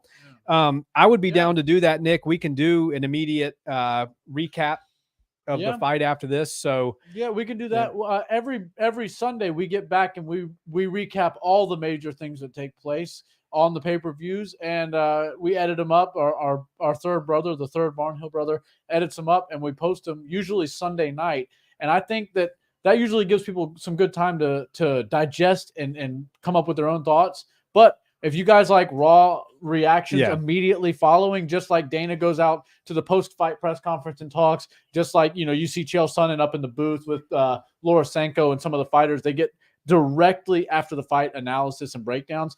It's a little more candid. It's a little bit less thought out. But if that's what you guys like, man, we can go with that raw approach. It's up to y'all. I say what we do is we go and do just 10 minutes or so after the pay-per-view is done, just go live.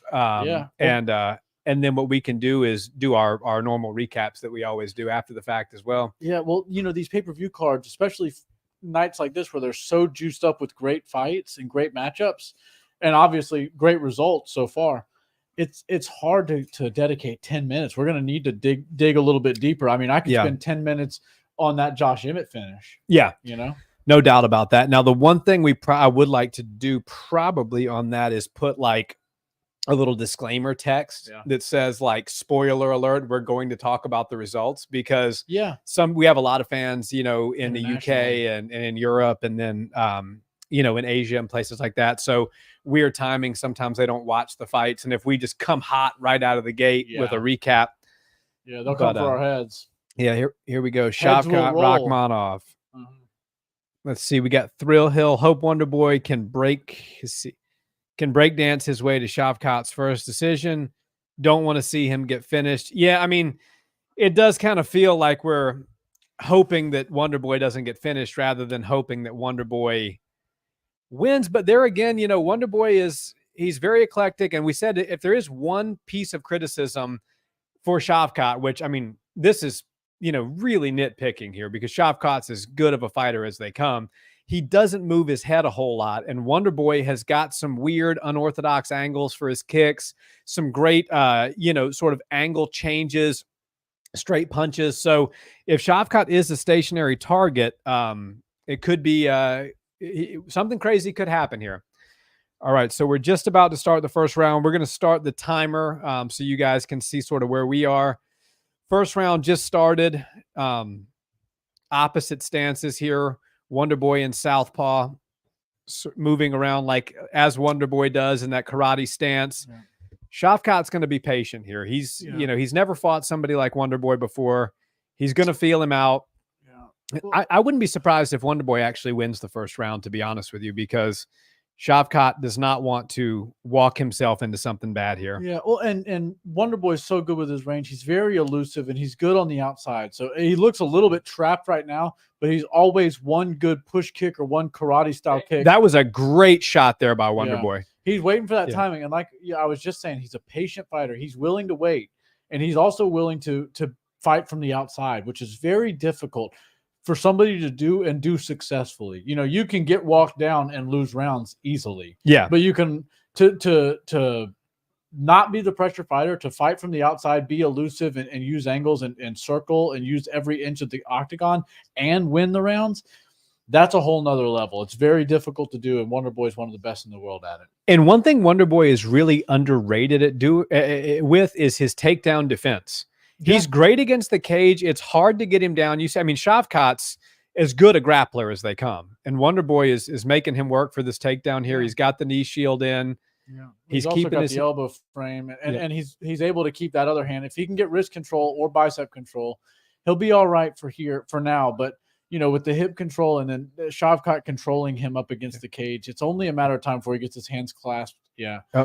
Good maneuver there by Wonderboy to sort of change the angle and stop that hand. Well, and when somebody grabs you like that, when they do feel like their hands are clasped behind you, even if it's above your waistline, you've got to kip, and it like hell. You've got to get yourself back to where you're feeling more balanced and their weight is higher up on you than down. Yeah. The lower somebody is on you, obviously there's a sweet spot, right? Somebody's at your ankles, it's not as much of a threat as if they're around your knees. But the lower they are, and especially between your hips and your knees, the more danger you are in. There you go. Both guys landing some short shots there. Wonderboy did successfully break that arm clasp that, or the hand clasp that Shavkat has. So and sometimes that can actually come through the cage's help. Yeah. The cage is brutal on the fingers. It's brutal on the hands. And if you aren't careful with, your placement and the way your hands roll, people can actually grind your hand along it with their back. Yeah. Think of like a cheese grater for your fingers. Yeah. Or think of the bear in Jungle Book. He kind of like scratches his back. You would scratch your back with the cage, but it would be the other person's hand getting the scratching. Shavkat working his way to the back there. But again, Wonderboy is making him work for it. I mean, a lot of people thought that Shavkat would just get Wonderboy down easily. He's got that. Go for a standing ankle lock. Yeah. I mean, that was a good maneuver for Wonderboy to stay composed and not freak out with his leg being stuck up there. But let's see here. Great. First round just kind of mostly spent up against the cage. Wonderboy did land a really nice shot, but certainly not going to be enough for the round to sway in his favor. But I hope, Rachmanov has to play it safe. He's number 5 in the world. He's never lost. And there's a lot going forward for him if he's able to get his hand raised against Wonderboy. But it's just like Paddy the Baddy. You got to go out there and you really got to bring it to these guys. Stephen Wonderboy Thompson did not have to fight Rachmanov. That's right. Tony Ferguson did not have to fight Paddy the Baddy. These veterans, these guys who've been around for a long time are giving you the hand up. And you know what? It's going to be hard to get in and beat them and take their spot. But if you can do it, it's because they gave you the opportunity. Yes. It's not most guys would just turn Shavkat down. Wonderboy is not doing that. And that's why I feel like you can't just 28-year-old fighters are saying no to Shavkat. Right. 40-year-old Stephen Thompson was like, yeah, give me that guy because I want a title fight. So right. And Shavkat, that's did why not get Wonderboy down there. I mean, I don't think we can really overstate how impressive that was. Shavkat Rachmanov was working a takedown against the cage for the better part of 3.5 minutes, and he did not succeed against Wonderboy. So that's very impressive. Beautiful. Wonderboy landed some good body kicks. Yeah. Let's see what happens here. But, I believe that if Shavkat, I believe he is going to go for his finish. Obviously, he wants to keep that streak alive. But moreover, and more importantly, I think that if Shavkat does not get a finish in this fight, the next title fight could easily go to Bilal. Truthfully, it should go to Bilal. But with an emphatic KO here, and the star power, Shavkat's going to get it for sure. Good first round there. Obviously, a round 4 Shavkat. He looked good. He kept Wonderboy against the cage. Yeah. Didn't land a whole lot of stuff that was damaging. I'd say the best strikes were landed by Thompson for sure. Yeah. Well, and that's my issue with judging in MMA. Like, why just because Shavkat held him up against the cage was that considered easily around rim? And I'm not arguing that it's not, but I mean, he held him up against the cage, was unsuccessful in what his objective was, which was to get the fight to the ground. And then Wonderboy was able to succeed at escaping that and then control, the first minute of the fight and the last 30 seconds of the round. So for me, it kind of drives me crazy when they're like, as long as you were holding them up against the fence, you win the round. It's like, yeah, but aren't we talking about damage, and aren't we talking about like efficacy and how good did you implement your game plan? For me, judging in MMA is obviously never going to be a perfect thing. There's no true one system that can work perfectly, but that's one thing I have a bit of a gripe with. I'd love to fix.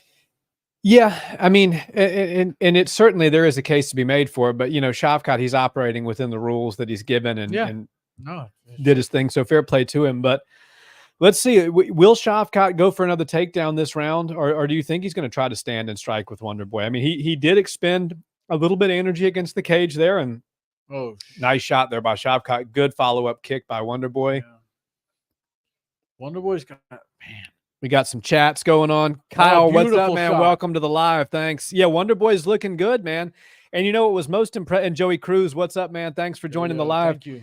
Joey Cruz, another longtime supporter. It's good to have you in the chat, brother. Get your hips away, Wonderboy. Go, go, go. Yeah, this is what I was saying. Wonderboy, I mean, beautiful. Absolutely incredible takedown defense by Wonderboy Thompson. And He just ran straight in and had his hips all the way inside on Rachmanov in like boxing range. Yeah. And then was able to get away. Obviously, he's pinned against the cage right now, but the fact that he didn't get put on his back is really impressive. Yeah. And it's easy to just, chalk up a fight as quote unquote striker versus grappler. But in 2023, and that's what I was saying, good luck submitting Stephen Wonderboy Thompson. The guy's an incredible grappler. He's got excellent takedown defense.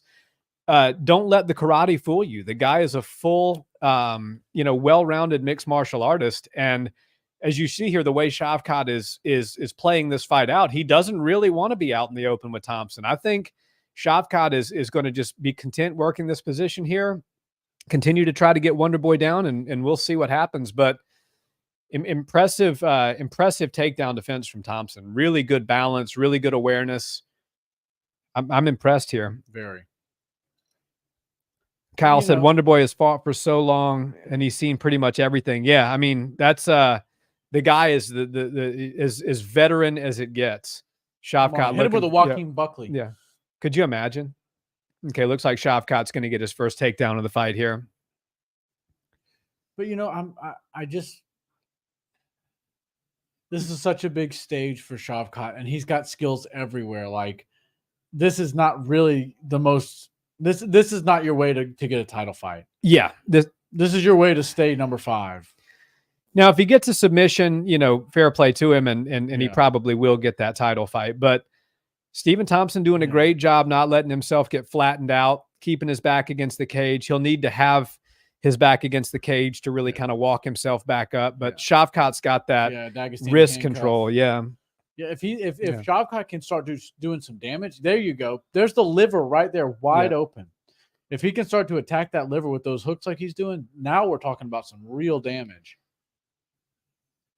Yeah, this is not a good position for Wonderboy here. That is about as bad as it gets.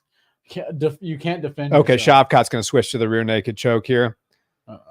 Let's see. Wonderboy's I don't see Wonderboy's chin. So y'all know the rule. If it's below the this might be it. If it's below the nose, but now it's under the chin. Look at Wonderboy, man. He's a dog, man. Who doesn't love Wonderboy? You can see on his face how bad that one sucked. Yeah, that wasn't fun. I can only imagine what Shavkat's squeeze feels like.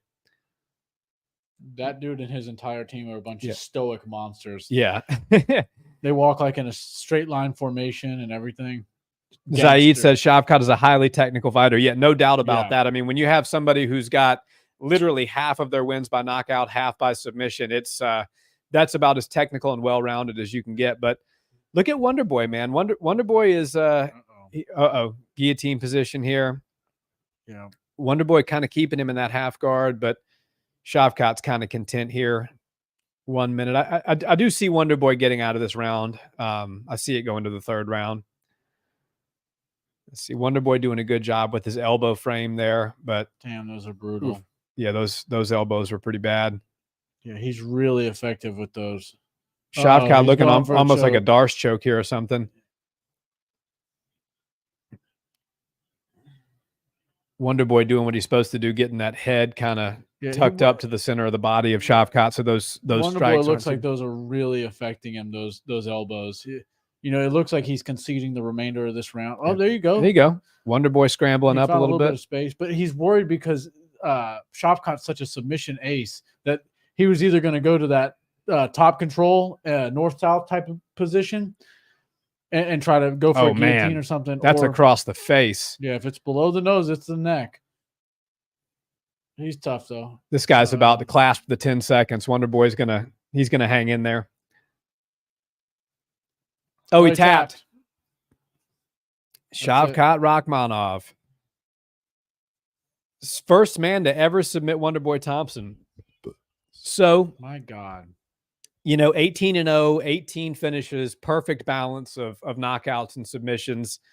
Well, it's certainly now he's a little bit submission heavy. Yeah, he's getting a little submission heavy. He needs a knockout in his next one. But he gave Thompson the respect he deserved in the striking because he didn't want to be out in the open like that. No, that guy's really special. Yeah. Sheesh. Thrill Hill. Wow. Kyle. Yeah, that's Shavkat's something else. And don't make the mistake of thinking that it's easy to get a submission against the karate guy, so Shavkat took the easy way out. That is, as Joe Rogan said, it's the first time that Steven's ever been submitted in his entire MMA career. So amazing. That's no easy feat to submit Stephen Thompson. Make no mistake about that. That's the kind of finish Shavkat needed. Yeah. Now he'll get a title shot.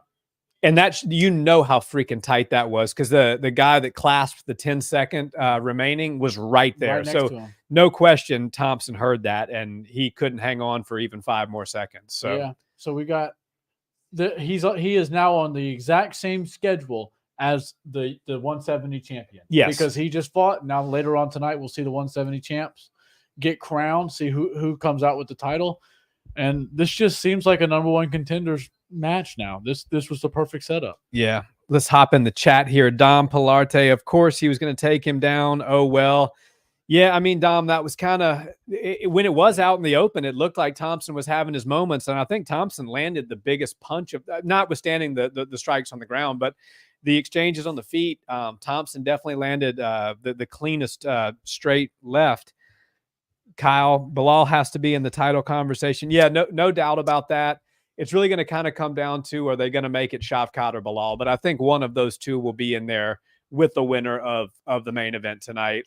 Shavkat is on the same schedule now. Bilal weighed in, but he's not fighting tonight. So who knows if he'll hold out or if he'll take a fight in the interim. But Shavkat is going to match up schedule-wise perfectly with the winner of tonight's fight. That's got to be his dad back there. Yep. 23 in the chat now, guys. Thank you all so much for joining. If you're new here, we talk all things MMA. We're new to the live streaming. It's just something we're trying to get started coming into the new year, going live on these fight nights, especially on the pay-per-views, looking to have some guests come on with us. So yeah, we appreciate y'all coming. Yeah, we appreciate each and every one of you. Drop us a comment in the live chat. I got my phone here. We're checking the live chat here and there. 26 in the live. Let's go, y'all. We can even put some stuff up on the screen. So look, we're on to the big boys now. We got the flyweights coming in for the title fight, and we got 170 next. So we want to know who you guys think are going to win 2 title fights. Personally, I'm going Pantoja and I'm going Colby. Brandon Royval's a good fighter. But let me see if I can put a poll in the chat. How do I go ahead? How do I do that? I don't know. I think I'm going Pantoja. I don't think Royval has championship pizzazz. I don't think he has that it factor. I think he's a good fighter, but I just don't see it. And obviously, if Pantoja beat him when he wasn't the champ, now he's got the confidence of being the world's best. I just think it's a different animal now. Pantoja's made a lot of great improvements lately. I see that fight being one-sided. I think Pantoja gets his hand raised and moves on. You know, Chris was telling me Brandon Moreno weighed in. Yeah, he was the backup fighter, which I think, Moreno deserved to be. Yeah, they need to start telling us this stuff, though. Yeah, Bilal and Moreno weighed in. So Kyle has weighed in his predictions: Pantoja and Colby. Let's go. I'm going Pantoja and Leon. I know, Nick, you're going Colby, right? Yep, sure am. Something special's in the air tonight, and I think Colby Covington's he's gonna take that belt. This is his last opportunity. He's got to do it. He's got to be the one older guy to do it for the older guys on this thing. You know? JD Jackson, there's a full preschool amount of kids crying right now. Right. Poor Thompson, man. He's one of the good guys. I will never not be a fan of Stephen Wonderboy Thompson. That's right. There's so much he could do. Got Mark Wahlberg in the crowd. He's not at the boxing match, whoever that is. Cheeto Vera. God. Who's boxing tonight? Don't know. Yeah, I mean, when there's a big UFC pay-per-view, there you go. Jamal Hill. You know, somebody who has gotten Islam Makhachev there, somebody who's gotten a lot of hate for no reason is Jamal Hill. Everybody's like, oh, Jamal needs to take a hot back seat and sit down. Alex murders him, blah, blah, blah, blah, blah. And yeah, I mean, I think Alex Pereira would win that fight. But let's not forget that Jamal Hill, as soon as he got injured, did the right thing and vacated the belt. Like, Jamal's one of the good guys. He promotes himself. He's got a great personality. I love his Instagram, and I think he deserves his shot. You know, let the guy go back in there and do his thing. Thrill said Thompson is such a great athlete. I mean, yeah, he showed it at 40 years old. I mean, he made Shavkat work for it. Shavkat's gotten a lot of guys that are a heck of a lot younger than 40 years old down way easier than he got Wonderboy Thompson down.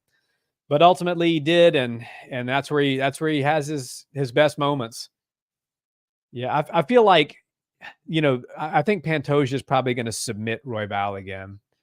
And now Royval does have a lot of finishes on his record. He's got 15 wins and 13 of them were by finish. So that's a very high finish rate for somebody who's a flyweight. Yeah, I don't know much about his resume though. Obviously, he's earned himself a title shot, and he seemed like the rightful guy. But for me, he just flew under the radar for too long. Yeah, I didn't know much. I know who he is. Don't get me wrong. I understand that Brandon Royval is a great fighter, but for me, I just think that there's another level at the top of flyweight, and I just don't see him there. So it's funny you say that, because I was chatting in the Discord earlier, and Derek Lewis there, and we were talking about Derek Lewis. We were talking about how the fighters from the champions from 5 years ago couldn't really contend with the champions of today. Yeah. And I think if you look at the weight classes top to bottom, that's probably true, except my one exception is flyweight. I think DJ could come back and rule the flyweights. What do you think? He's still doing it over at 1. Yeah. And he's looking really good doing it. I mean, he's filling out to 135, but it's the same thing. Yeah, just without the hydration. Yeah.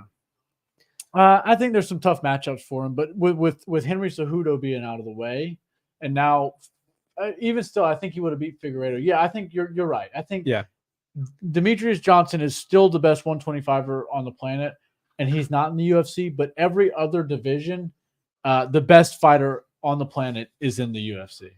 Yeah. I think that the Nemkov, the guy from Bellator, the light heavyweight, the 205, the 205er, could give Alex Pereira some trouble just because of the way he fights. Really? Yeah, I think so. But I mean, aside from that, yeah. But if you took him out of the Bellator and put him through the top 10, is he getting to the belt?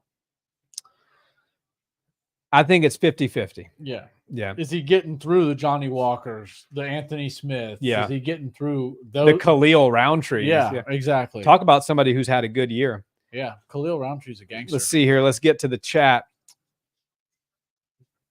So Kyle said, agreed. Just look at how the sport has evolved for sure. There's former champions I couldn't even see. There's former champs I couldn't ever see being a champ these days.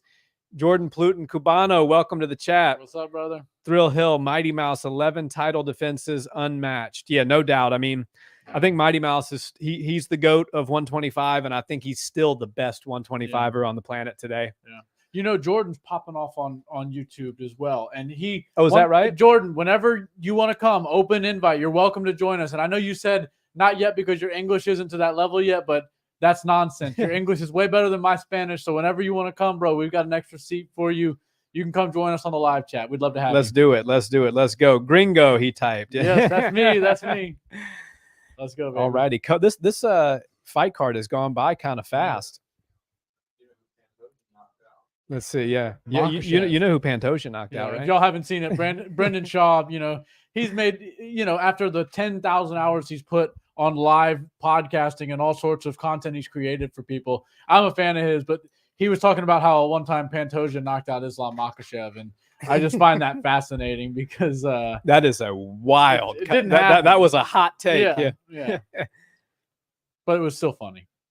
He gets a lot of hate, but he seems like a genuinely good guy, and he makes a lot of mistakes. He's not the most accurate fight predictor. He got called out for being a you-know-what rider for Jake Paul last night in his fight. Really? Bro, Jake Paul, did you see that knockout? Guys, drop us a comment. Was that knockout clean, or was that a little to the side of the face? Well, I saw that first angle. It looked fake for sure. And Jake was talking about how it's going to be a first-round knockout. Everybody said, for Christmas, Jake Paul is giving us a first round. Who's he fighting with? It looks like JD. He was in there with JDS in the embedded. That wasn't JDS. Yeah. That looked like, It did look like it rolled to the back of his head. Did they? Yeah, I don't know that you can fake. No, I'm telling you, the angle I saw today, Jake Paul knocked him out. Yeah. But he was talking about first round, and I just think the guy was in there for a paycheck and just was waiting for the finish. I don't know. Ariel Helwani said he was a dead man walking when he went to the locker room. Ariel interviewed both of them. He went to the locker room for Jake, and obviously him and Logan are dancing to Christmas music, cutting it up. And then he went into Andre August's locker room, and Andre said he just was like looking at the floor like, I don't want to talk, man. I can't talk right now. I'm too nervous. And Ariel was like, he said it even in the commentary, I left that locker room thinking that this guy is a lamb going to slaughter. Really? Which, Andre August is a guy has won Golden Gloves in the amateurs. He's 10-1 as a pro. Like, obviously, there's levels to boxing, but you would think that a guy who's been doing it that long wouldn't be that scared unless he just got swallowed up by the moment. That's a big stage, and the Jake Paul effect is a real thing. Yeah. Not only are you fighting on a bigger stage than you've ever fought on, in front of more people than you've ever fought in front of, but losing to Jake Paul is worse than losing to another boxer that's 10-0. That's right. Because you become a meme, you become a viral sensation, you become the laughing stock of boxing for the month or whatever. Yeah. Jake Paul knocking you out and going viral with it, getting hundreds of millions of views over all platforms is not what you want. And people will literally go into a Jake Paul fight thinking, I want the big payday, and I don't really care if I win as long as I don't lose viciously. Right. And that's generally when that's exactly how you end up losing viciously. Exactly. So I think Jake Paul knocked him out clean. The fact that it was first round, he called a shot like that was pretty gangster. I don't know anything about that guy.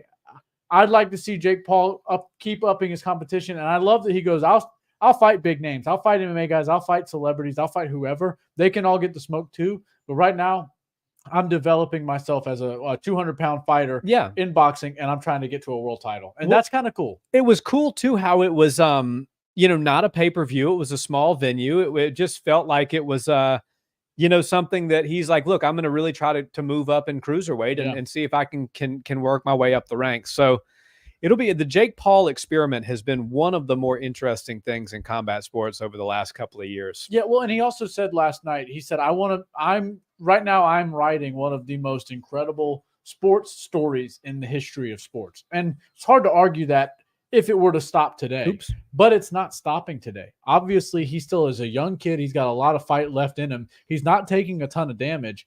And I mean, his record is speaking for itself. And I don't care what anybody says. You can find me any 5-0, 6-0, 7-0 boxer in the world that can weigh 200 pounds and fight Jake Paul. Almost none of them outclass and outrank Anderson Silva. And that's who he was fighting in his 5th or 6th professional boxing match. I understand there's a little size difference, but not really. And Anderson was an older guy, but at the same time, Anderson Silva looked great. And just before that, he beat Julio Cesar Chavez Jr., who obviously is nothing compared to his dad, pales in comparison to a lot of great Mexican boxers, but at the same time is still a very accomplished boxer in his own right. Just because he doesn't live up to the greatest boxer of all Mexican history's legacy. Tough shoes to fill. Right, exactly. It's pretty hard to fill. And then he's living in the era of Canelo. It's very difficult for him to shine at all. And for Anderson to go to Mexico, get his hand raised against him, and then come in and get dropped by Jake Paul, tells you Jake Paul's taking the thing seriously. Yeah. And now after he's been in it for 5 or 6 years, he's legitimately doing it. He's treating it seriously. And I just think if he keeps going this way, he's probably going to wind up getting close to at least some form of a belt. Now, if he gets his hands on a top-level cruiserweight, I've seen a lot of them in the gym. Houston's full of great boxers. You think about guys like Alfonso Lopez here in Houston, like Zurdo Ramirez. Yeah, that's not those are light heavyweights, but still, those guys would gladly pack on the extra couple of pounds and he take weighed Jake Paul 200 pounds. Yeah. He weighed 199.6.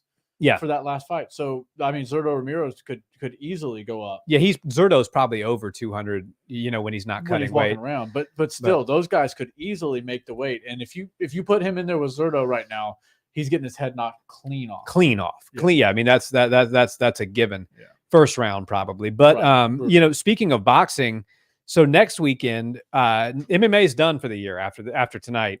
The UFC is, which sucks. But next weekend is that big Saudi Arabia card with Anthony Joshua and Deontay Wilder on it. Now, in true boxing fashion, they're not fighting each other. They're fighting other people. Stupid. One of them's fighting Joseph Parker. The other one's fighting Otto Wallin. I think AJ's fighting Wallin and Deontay's Wallin fighting. shocked the damn world and beat AJ. Yes. Yeah, that could happen. Otto Wallin gave Tyson everything he could handle. Yeah. And now they're saying, sorry guys, having a little bit of technical difficulty here. They're saying that provided that both of them get through that fight unscathed, they will. They already have a date for Saudi Arabia, I believe, in March, which would be Wilder versus Joshua. Yeah, I guess read that one. Yeah, I mean, we can definitely cover Jack Della Maddalena should call out Jake Paul for a boxing fight. If the timing works out with the UFC win and his contract and all that, Jack is already a name, and knocking out Jake would be effing huge. Yeah, I mean, Jack is no slouch. The guy's got some serious pop in his shot. I don't think Dana White. Jack is one of those guys that's on the rise in the UFC. I just find it hard. Dana doesn't really want to play ball with the whole Jake Paul experiment, especially because Jake is knocking out former fighters that were, all-time greats in the UFC. Not to say that he would do that to Jack. Jack's still, squarely in his prime. That being said, I just can't see Dana allowing it. Jake did say when he knocked Andre out last night, I have a massive announcement. And then he looked at his manager, and then you could kind of see on his face like, oh, I can't say it. And he's like, you guys got to stay tuned until next week. Like, I really can't. Ariel, and you know how Ariel is. Ariel likes to pry. He tried his best to get it out of Jake, and he couldn't get it out of him. So, guys, if you just jumped into the chat, thank you so much for being here. We've been here the full main card.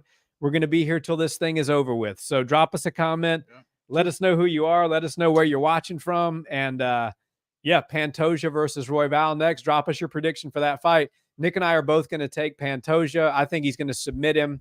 I'll say 3rd round submission for Pantoja. Yeah, I'm hoping 1st round. But I think 1st or 2nd round, he's going to get it done early, make it look easy, and then move on. He just carries himself like a champ. He looks like good for a flyweight. Yeah. He looks big for a flyweight. But he looks big for a flyweight, yes. But he does not look like he belongs at 35 ever, ever, ever. That's true. Yeah, that's fair. Never. Yeah. He has no business up there with those boys. You see the size of some of those 35ers. They're huge. Why are they? These guys are pretty friendly there. I guess they struck up a friendship after the first fight. They realize they're on a Colby Covington pay-per-view. They don't have to do it to sell the heavy lifting is going to be done. Yeah, they can be friendly and take all the edge off, all the tension. Joey's got Pantoja. Yeah, I think that's kind of the consensus. Is anybody taking Royval? Drop us a comment and let us know. Is Brandon Royval going to win this fight? Nope. 31 years young. 33, 31. He is a lot taller. But again, the reach is pretty much the same. Yeah. Royval just looks, I don't want to use the word frail, but when you talk about body type compared to Pantoja, I know the guy's got a lot of finishes. So what am I to say? But let's see here. Event of the evening. Joey said, how do you guys think Prime DJ and Dodson do today? Yeah, Joey, I think DJ would come back and beat anybody in the flyweight division right now, to be totally honest with you. I think that the best 125 fighter on the planet is Demetrius Johnson. I think he's the best of all time, and I also think in that division, and I think that he's also still the best 125er on the planet. Pantoja will be a tough fight for him. Pantoja is a big, strong fellow with power and good submissions, but I really believe that Demetrius Johnson's skill level is almost unlike anything that we've seen in MMA. Yeah. Yeah, Royval definitely does have that Nate Diaz type body. Chris was just saying. Yeah, those shoulders kind of forward. The guy's got a lot of finishes. 2-2 as a dog, so 50% when he's the underdog in a fight. Let's see what happens. When somebody beats you by emphatic submission the first time around, and that was he's on a 3-fight streak, so it's been 4 fights since that happened. And Pantoja has only gotten better, so it's hard to think that Royval will have made up the ground to. Yeah.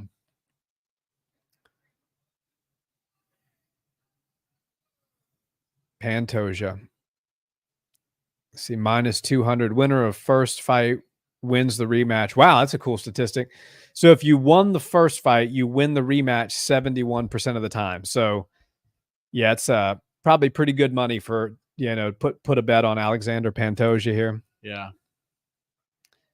Alexandre. Yeah, he looks good in black and gold. I think I think he's going to keep that thing for a He looks while. like the champ. You know what I mean? It's Royval doesn't. It looks like Royval. Like seeing Royval in a title fight just seems a little off to me. Yeah. And I hate to be disrespectful. And he finished Matt Schnell. He got a great knockout in his last fight.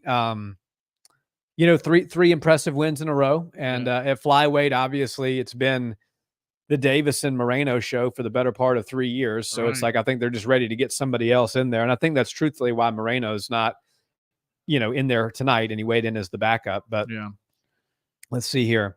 All right, so guys, we're going to start the timer as soon as the round starts, so you guys can kind of know where we are. Round 1, Pantoja versus Royval. Pantoja looks like he's got ice running through his veins. Yeah, he looks good. Let's see here. First round starting now. Okay. Right, Royval and the southpaw. They're coming out hot, like flyweight. Pantoja's looking to make this quick. Yeah, I was saying first round. Kick heavy. I think he gets to finish first round. Royval's moving a lot. Now, Pantoja's got to be careful not to get roped into one of those punches running in, because he just did get hit a little bit. He's slinging those kicks. Yeah, very kick heavy for Pantoja. And switching stances already a good bit. Royval moving around a lot. Yeah, we got an open stance. So Royval's out in the southpaw stance. We got Pantoja using a lot of kicks, and he's not afraid to throw him to the inside leg, which is very dangerous. Anderson Silva broke his leg just doing that. Send the back leg, your power leg, to their front leg, but in the open stance, you're hitting the shin bone. And even if they turn it just a little bit, you can break your leg. So Pantoja is throwing that with no caution. So yeah, he's better be careful. Royval feinting a lot, but not doing much with it. Yeah. He looks like he's leaving his hands down too much. Yeah. And beautiful body kick by Pantoja there. You could do that, but yeah, Royval's not really planting enough to really land anything of significance. He's moving a lot. Ooh, he was anticipating that one. He ate that body kick, though. He ate that full on. See, Pantoja's looking good. Yeah. He came out super. I think he was looking for just an emphatic KO right out of the gate, but now he's kind of settling in a little bit. Let's see here. We got 16 in the chat, guys. Thanks so much for joining the live chat. Royval's got a weird way he walks forward. He kind of drags his back foot. Yeah. It kind of looks like he's walking injured in a way. Oh, wow. You see that takedown? There's a clear strength differential here. Yeah.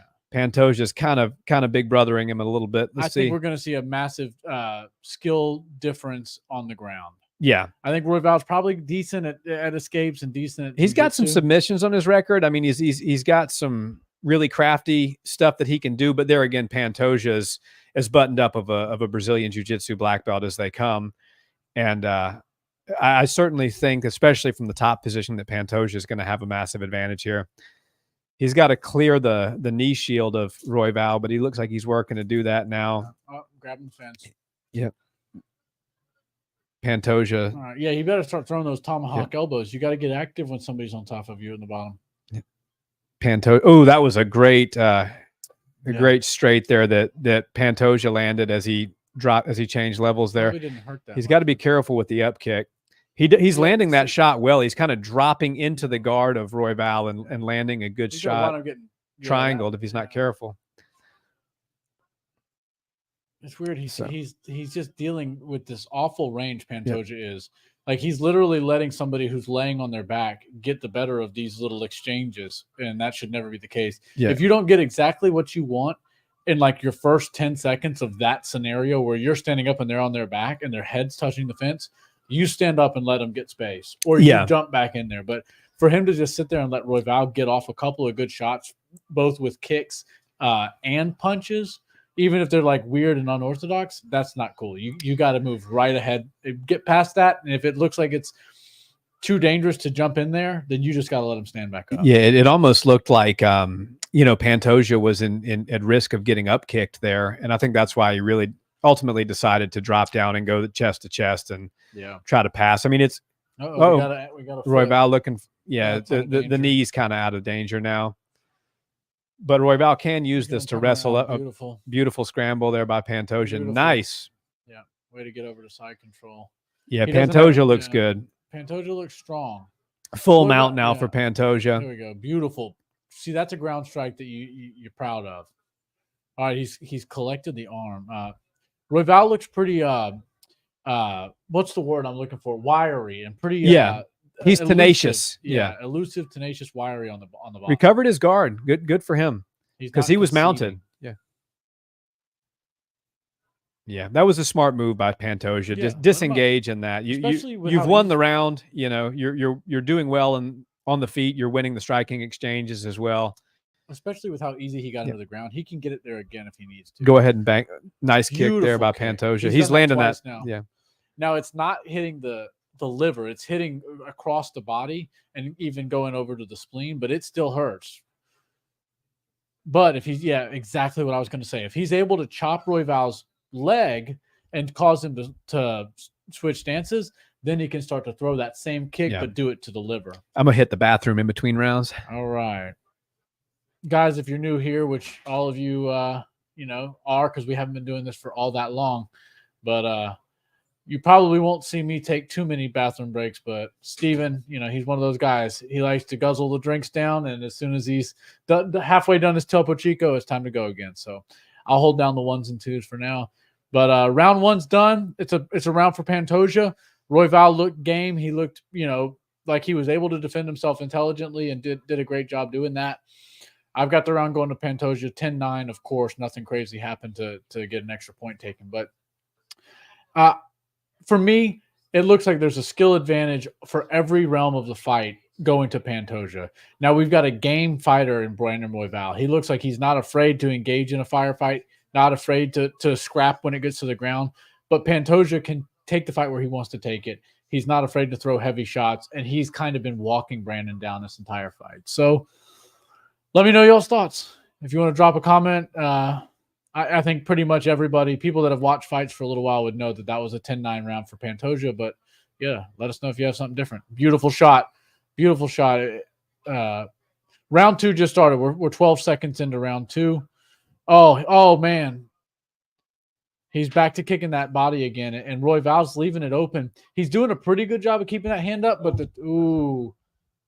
jump knee, sort of like a jump in knee. I won't really call it a jump up knee, but he jumped towards Pantoja and got a knee. It looked pretty sharp. 14-1 significant body strikes for Pantoja. Yeah, and those kicks are money. The 3 of them have been that powered body kick. And this is a 5-round fight, so that's something to really consider. I know Royval's got great cardio. He's normally goes for 10-mile runs, and he's up in Denver, so he's at altitude. I don't think cardio is going to be an issue, but when you're ripping the body like that, you can really zap the gas tank. Yeah. Oh, but Pantoja's got to stop ducking down like that. He's going to run into a knee if he keeps doing that. That's how you get caught. Royval clearly studied that film and added that into his arsenal. I like the tenacity from bottom position by Royval. Yeah. Yeah, he's not very active from the guard. Yeah. If you're going to come down here, you're going to have to deal with a whole lot of offense. So that's good. Pantoja's doing a good job, though. He's prioritizing position over submission. He's prioritizing position over striking. And now he's about to eat up some time off the clock in a great half guard position. Flatten Royval out and live by the sword, die by the sword when you're Brandon Royval, because you got to be active if you're going to be on your back. But at the same time, it's exhausting to be on your back, and it's really exhausting when somebody's trying to hold you down. You're trying like hell to get back up. Especially somebody who has a apparently pretty sizable strength advantage. Yeah. And also is an excellent grappler. Yeah, Pantoja's a great grappler, but also Brandon Royval, like, you have to think about it in percentages. Like, yes, what you're doing from the bottom position is good, but the bottom position is not where you want to be, and you're going to exhaust yourself. And really, it's more low percentage. You're not going to knock somebody out from the back most of the time. So don't worry about looking really good from the back position. Focus and use all your energy on getting back up or not getting there in the first place.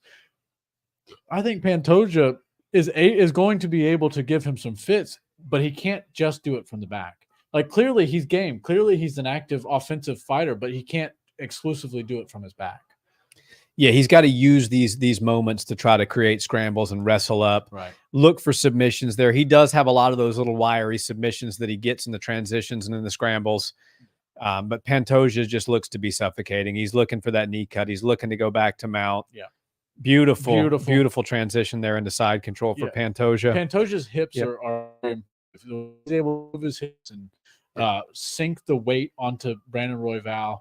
I mean, he's got one arm kind of locked in almost like a crucifix type position. The near side arm is in a crucifix type position. If he's able to hop over, I don't really see Brandon Royval being the type of guy that you could get in a crucifix. Yeah, he's too wiry. He's too wiry. He's willing to roll around on his head. He's willing to kick his legs all the way up, kip, and get himself off the bottom from that position. That's why you kind of have to half guard might be the premier place. And I think Pantoja might have looked that up and studied it in the film room, because the only way you can cover both ends of somebody's body when you're attacking them in a grappling situation is in half guard. Right. Like, you neutralize the legs and the top half of the body. Right. If you can get the far shoulder and the near hip, then you've got both sides of them. And sometimes that's more effective than side control. It's even more effective than mount, depending on how wiry and explosive the person is from the bottom. 3 beautiful hammer fists there by Pantoja. Yeah. But Royval, again, recovering his guard really well. There you go. Royval's game, man. Yeah, he's super game. Oh, wow. God, Nice straight. This might be the beginning of the end Royval here. He just did the He just dance. stutter stepped. And it wasn't a gust of wind that hit him that time. It was Pantoja's big fists. Let's go. But then a nice straight left by Royval there. Yeah. So head kick by Royval. Head kick by Pantoja's back on the ground. Yeah, see, if he who dictates where the fight takes place generally gets their hand raised. At 125, most guys don't have one punch KO power. If I were Brandon Royval right now or his corner, I would say concede the remainder of this round. Yep. Start your rest right now. You got an extra 20 seconds. But of course, he's going to fight like hell to get up, but it's not going to do anything. Yeah, it does. It serves Royval no purpose to try to explode up right now. A veteran move from here would be just start breathing. Yep. Just hold on to him and start breathing.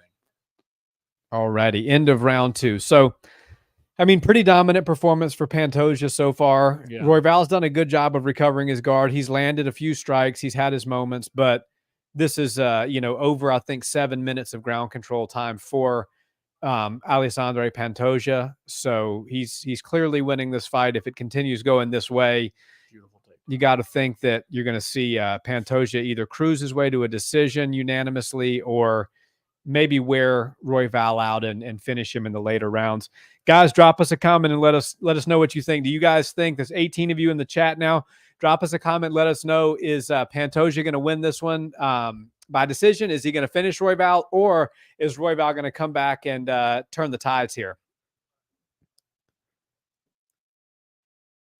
That's clearly 2 rounds for Pantoja. I was trying to listen to what Royval's corner was saying. I couldn't quite make out the advice they were giving him, but if you want to turn it up, there's no audio. He's got to stop working off of his back. I'm going to turn this up. Let anybody in the chat, let me know if you can hear the volume of the pay-per-view, because I don't want to get thrown off of the live stream here. All righty, round 3 starting now. So Royval again coming out with that kind of unorthodox feinting. And he's doing a lot of feints, but they're a bit predictable. Oh, Pantoja hurt him again with that shot. But the feints are a bit predictable, and he's not really doing anything with them. When you watch somebody like Israel Adesanya, who I think has some of the best feints in the game, he uses feints specifically to read what you're doing and then immediately follows up with shots. But just kind of feinting for feint's sake doesn't really serve a whole lot of purpose other than just expend energy, and it kind of tips your hand in a certain way. So Pantoja's hit almost all of his takedowns, 4 for 6. He's back to that chest-to-chest, working to pass the half guard. I'm going to go ahead and say I'm going to predict Pantoja's able to get a submission this round, Nick. He's got 4 minutes to work. He's kind of wearing Royval out. Yes, they're sweaty, but we'll see what happens here. Oh, he's working that head and arm triangle. Royval's kind of conceding the back to prevent the head and arm triangle, but beautiful transition by Pantoja there. Royval spun right out. Wow. Royval's game, man. Yeah. That was he's one of those dudes. That was close to being a really bad position for Royval, but for his really good scrambles, that could have been the end of the fight there. Yeah. Look at it. Pantoja's looking for that body kick again. But he's got to be cautious, because if you start going for those kicks and they're real heavy, man, you can zap your own gas tank. Pantoja's a little tired. Oh yeah. He just did a big exhale and inhale. Oh, nice body kick, beautiful body kick. Yeah. I knew. You see, he saved up all that energy. He probably didn't throw a strike for 15 seconds, 20 seconds, just so he could throw that, because Royval's hands are up and his elbows tend to wing out a little bit. And that's generally when you can leave your body exposed. If only this wasn't an open stance fight, majority taking place with Royval and southpaw, that liver would be getting eaten alive by Pantoja.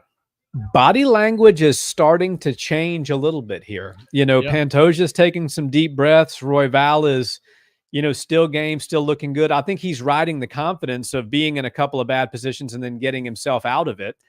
Those 10-mile runs in Denver look like they're starting to pay off. Yeah, no kidding. And he averaged a 6.5-minute mile. That's wild. Yeah, I saw that on, was it Embedded? Or? Embed. I think that was an Embedded episode, yeah. Royval seems like a good dude. He really does, but it's he seems like a regular dude. And you know what? He's forever gained my respect. I respect anybody that steps in the octagon, but there's a different level when you talk about UFC championship fights, and he's game right now. He's midway through one, and it looks like he's coming in strong. Yeah, the body, I won't say the tides are turning, but the body language is certainly changing a little bit. Well, this is the first round that could definitely go his way. Yeah, this could be a round for Roy. He was threatened with a submission. It's going to be tough, but you guys weigh in. Oh, okay, the numbers are pretty. Who's winning this round, guys? So 68% landing accuracy for Pantoja right now. That's wild. He's man, he can't miss right now. Oh, that body kick was real, and that was to the liver. Pantoja's gassed. Uh-oh. Yo, the tide's about to turn. Round 4 is about to be all Royval. We got 1 minute, 15 seconds left in the third round, y'all. Uh-oh. Hey, and he's trying to do head movement, but he's still getting tagged every time. Oh, beautiful knee there by Royval. Bro, I'm telling you, what was I saying? Royval must have looked up the shots that Pantoja was taking in some fights prior to this, where he changes levels and puts his head first. He might not even be doing the wrong technique. It's just when he goes to change levels, there's some sort of tell that Royval knows is coming, and he's able to identify it right before it happens and throws a knee right at the middle. He's gotten devilishly close a couple of times, and that one looked like it connected a little bit. Really, really vet move by Pantoja to get that takedown, because that was starting to not go so well for Pantoja there. This is the type of fight where obviously everybody at this level is studying film. They're studying tape, but both of these camps studied a lot of film for their opponent, because these guys are reading each other and they know exactly what's coming. It's kind of crazy. The flyweights are so highly technical. Yeah. Oh, head and arm, but it's 10 seconds. You're not going to get it. But the thing about, that people don't realize is these guys are small guys, and these guys are tough guys, which means that these guys ended up in fight gyms with guys way bigger than them, in sparring rounds with guys they never should have been in there with. Right. And they had to learn to be technical. Right. I mean, the smaller guys are always more technical, and it's really, truthfully, out of necessity. And faster. Yeah. You got to be fast. That's why when I go with bigger guys, some of my best rounds are with some of my biggest teammates. But, man, those guys are big, and I cannot afford to get hit by them even a couple of times. Yes. Hands got to be up, chin's got to be down, and my feet have to be moving. Yeah. And it really is when you go to a jiu-jitsu gym or you go into a mixed martial arts gym and you see the small guy with the cauliflower ears and, he's in good shape. It's like, man, that guy has been drugged down onto the mats enough times to where he's probably extraordinarily skilled. Oh, yeah. But just a little bit. Little wardrobe malfunction. That's right. No more technical, just wardrobe. Pantoja. Let's see. So Royval looked very good in that round, especially towards the end there. Let's see if the tides change here. I think this round is really going to tell us a lot. Yeah. Well, that was the round for Pantoja, or for Royval, in my opinion. Yeah. He was threatened with a submission earlier in the round. But body language, like you're saying, tells a lot. The judges were watching that round. Everything he did got a roaring ovation from the crowd. Yeah. The crowd loves a good comeback. Yep. But Pantoja's working this half guard really well. That guy in the back, Chris, the Bussin' with the Boys guys, he's the one who was talking about whenever he met Donald Trump. He was sat next to him at a UFC event, and he was like sitting next to him. He's just like not really saying anything. He's like, I'm sitting next to the former president of the United States, and I'm not even saying anything. And then, we had been introduced minutes before, and then about 30 minutes later, he just turned over, looked at me, patted me on the thigh, and goes, "You're doing great." That story is super believable. Yeah, it's so funny. So Looks like Pantoja may have. Oh no, I thought he had wrist control there for a second, like almost like a gift wrap. Yeah. But working to get back into mount. This is a fight that's taken place largely on the ground, but it's also been a very exciting fight. Yeah. Which you don't say that all that often. Well, a lot of that credit goes to Brandon Royval's ability to scramble and his willingness to fight from the bottom. That was a beautiful Pantoja transition. is doing all the right things. Everything that Royval does, Pantoja seems to have an answer for. And I mean, it was only a matter of time before he found an offensive position that Brandon Royval couldn't really fight his way out of. Yeah. This, I mean, body triangle from the backside, 3 minutes to work. This is trouble. Yeah, this will be very difficult for Royval to get out of this. He's got more than half a round to work, and he's got a full locked-in body triangle. This stuff is really, really bubbly. Let's get to the chat here. Shovat Dumestov. I'm sorry if I'm not pronouncing that right. KTO. Chat KTO. Thank you for joining the chat. Thanks for being here. Thank you. Drop us a comment and let us know, who do you think is going to win the main event tonight, Leon Edwards or Colby Covington? And who's winning this fight right now? Definitely Pantoja, but the last round could have gone to Royval. Over 10 minutes of ground control for Pantoja. Yeah. It's kind of hard to win a fight where you've been controlled on the ground for 10. So I want to touch on this real quick. The body triangle from the bottom. This is generally what a guy in Royval's position would want. The body triangle, the best way to get it off of you is to get the foot on the ground and then start to work your way out of it. Obviously, he's got it synced in real deep. It's super tight.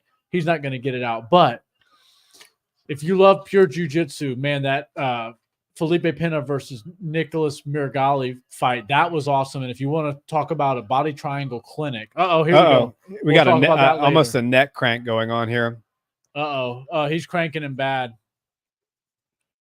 Now it's going to be worse. Can he get his hands? Oh, man. He's going to turn with it. He knows this is a championship. I don't think Royval's going to tap to a neck crank, honestly. No. You're going to have to get under the chin. You're going to have to break his jaw or get under the neck, Shovat, thanks for the emojis, man. Thanks for joining the live. We appreciate you being here. Yes. We talk about all things combat sports, so we're doing live chats for the fight nights now, and obviously for the pay-per-view cards. So if you guys are new here and you haven't subscribed to the channel yet, we would sincerely appreciate that. Thank you all so much. And Pantoja's still working this back control here. But that body triangle is as good as locked in. You're not getting out of it now. Yeah, Royval looking to turn, but he's that's cinched up. He's even got it on the floor, which is what he wants. But he's got both hands up to fight, and he's just got to realize that he's likely not going to get himself out of that bottom half. There's 50 seconds left. Defend, and come back out fresh for round 5. Now, the thing is, Brandon Royval is going to come out like a bat out of hell in the 5th round. Kind of has to. Yeah. I think he's got the personality and the fighting style where he's not going to go. There you go. He's about to relieve the body triangle just to go back to mount. Yeah. Wow, look at that. What a reversal. Yeah. That was Pantoja should not have let go of that. Brandon Royval, man. He has earned my respect. Gangster. Tenfold, yeah. Raining elbows down. I mean, he's not. Oh wow. Outside heel hook. But his knees out. 10 seconds safe. too. So yeah, in a championship fight, you let him rip your damn leg off. Beautiful ground and pound. I mean, I know some of those are missing, but some of them are landing. Some of them are not. Yeah. Wow. Beautiful round. Pantoja's up 3-1 though. Here's the thing. This might be if Pantoja gets another takedown quickly, it may just kind of he may try to just grind this thing out and get his hand raised. This round's about to get wild. If Royval's able to keep this round on the feet, this is going to be a wild round. Yeah. This could be a real wild round. Yeah. Let's listen to what his coach is saying. Good tattoo. Yeah.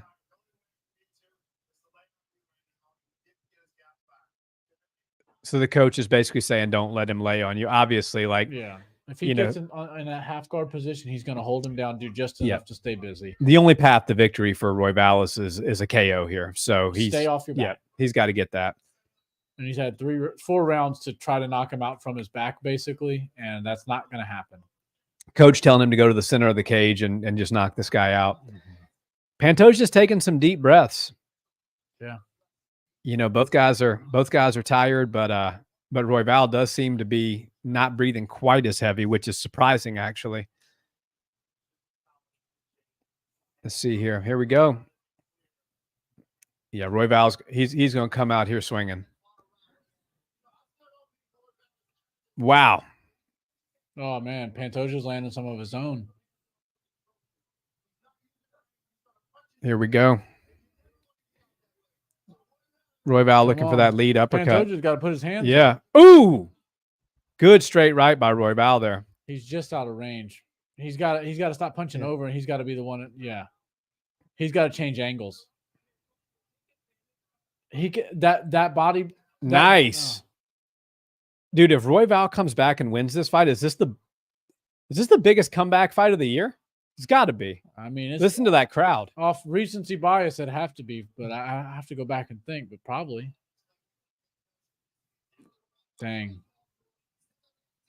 Here we go. This is what he has to do. Dude, this is what you do in a title fight that you're behind on. Yeah. Royval, even if he doesn't get his hand raised tonight, which he probably won't, will get another title fight at some point. This is, this is how you get in and perform in a title fight. You need a rematch if he can make this last round real competitive. He might even get his hand raised in it. Let's see it. And look, he had Pantoja switch to southpaw. Nothing against Pantoja, but I'd love to see it. Yeah, me too. I mean, this is what fighting's all about. Yeah. Let's go. Wow, look at Royval. Good separation there by Royval. That's what he's got to do. Hey, if I'm Royval, if I ever get that belt, I'm telling him I want to defend it in Denver. Yeah, because no kidding, right? Yeah, tank, you guys got a Salt Lake City card coming up. Right? He goes to Denver, he'll make anybody his punk. Yeah. I mean, that's a good point because this is in Vegas. Yeah. Imagine, and Pantoja is clearly the lesser of the fresh fighters right now. He got 3 minutes of hell to deal with. Oh, that body kick. Oh, man. He's still landing. Royval is just eating them. 23 minutes into the fight, he's still landing them. This is a good fight, man. Pantoja's got a chin on him. Yeah. He's eating those and not even like blinking. All right, beautiful. But man, okay, so Brandon Royval, if he's a little light on his feet. If he would just plant those feet on some of those. I know I preach it so much, both on the podcast, on the show, and in the gym every day. Mid combination feints are your best friend when you've got somebody a little bit gun shy and you've got somebody dealing with some injuries. Yep. Brandon Royval, it has him gassed right now. He has him second guessing everything he's looking at. This is not where he wants to be. But if he would have been throwing those punches and then mid combination feints to set up that one shot. But when you throw that shot right after the mid combo feint, you've got to plant your feet and throw that thing. Make sure you're in range and just throw it. Oh man. Royval's got to do something to get up here and get this thing back to the feet. Yeah. Yeah, Joe Rogan saying he might have to expose himself to initiate a scramble. I agree with that. I mean, you got to just go for something, even if you have to turn your back and just try to shoot up.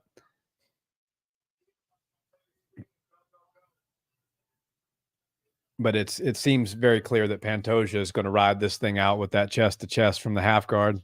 Yeah. A few shots here and there just to keep things interesting. But yeah, Brandon Royval, he has certainly shown that he's a game fighter, if nothing else. For sure. Pantoja still looking to pass here. Royval's had some great reversals in this fight, too. Mm-hmm. Some really nice grappling scrambles and exchanges in this fight. Yeah. Showing a lot of heart. He's not giving up all the way to the very end. Let's see if he's going to go for an omoplata here. Not going to get that. The flyweights really living up to the hype. This feels like it could be main event style, Yeah. The name recognition's not there, but the fight, I mean, as far as fight quality goes, absolutely. Yeah. Pantoja's still looking for that back. This is why avid fight fans, man, they're always big fans of the flyweights. JD Jackson in the chat. Royval's stock going up with a loss made a fan out of me. Me too, brother. Me too. Let's go. Yeah, me too. He's shown that he's as game as they get. If Pantoja wins, I'm getting Whataburger. Simple as that. Convenient to say 12 seconds and with 12 seconds left. Oh, wow. Big hammer fist by Pantoja. Correct. Still looking to finish with 5 seconds left. Bro, these guys are going. They should just let them keep going. A couple more rounds. Wow. So clearly, it looks like 49-46. Pantoja. But Royval earned everybody's respect in there and a fan out of people that weren't already fans of his. 49. 46, Pantoja. 46, Pantoja. Don't know. There's no time on the phone right now. Oh, shit. Yeah, it's just a couple seconds. Yeah. Because it's perfect on my end. It's 8 seconds on my phone. I just wasn't sure how much y'all's was. Yeah. Well, I think with the live stream, it's just it's never going to be perfectly live. Yeah, that was 49-46 Pantoja, but certainly wasn't without Brandon Royval having his moments.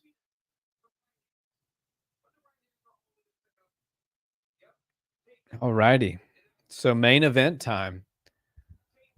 Leon versus Colby. All right. This has been a great night of fights so far. For sure. You know, Shavkat showed us a lot of skill, which we knew he had, but Josh Emmett killed a guy. Oh, yeah, man. I wonder how Bryce Mitchell's doing right now. That was not good. They say MMA has the highest of highs and the lowest of lows, and Bryce Mitchell's experiencing the lowest of the lows tonight. That's for sure. Yeah. But and Patty the Batty, you know, I mean, he rose did to the his thing. occasion. Yeah. That was the most boring fight of this main card, but I mean, that was still an entertaining fight. Yeah. Guys, drop us a comment in the live chat and let us know what was your favorite fight of the night so far? Who do you think really had a breakout performance on this fight card so far? For me, it's got to be Shavkat. For me, it's got to be Pantoja. Yeah, Pantoja looked great, but for me, Shavkat, like, you know, he dealt with a little adversity in the first round. He had a harder time getting Wonderboy down than he thought.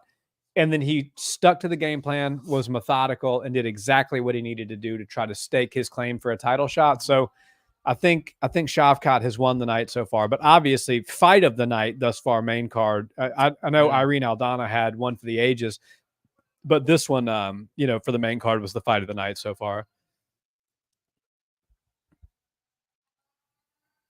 So Pantoja, 49-46. No surprise there. That's the right call. A couple of split cards, but not split decision. Just right, 48-47. I think they said one of them. Was there a 48-47? I think that's what one of them said. I don't think Royval won 2 rounds. No. He had his moments, but he definitely didn't win 2 rounds. This new version of Dana looks good, man. Yeah, he's in good shape. Yeah, Keto Dana. He's got Gary Brecka in his corner doing that. He's helping doing all that the carnivore. boys Yeah, too. And they're all. Kyle looks good. I was watching a podcast of him with Colby today, and I was like, man, he really has shaped up. Yeah, dialed in. Good for him. 120 days before and after pictures were crazy. I'm happy for him because that's awesome. You had to grow up. Yep. All right, Pantoja's got the whole fam in the octagon. Oh yeah, he has a gang of kids. Good for him.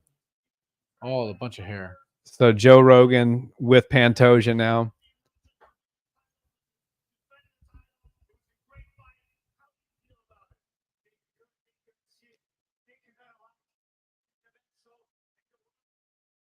Pantoja with Joe Rogan now.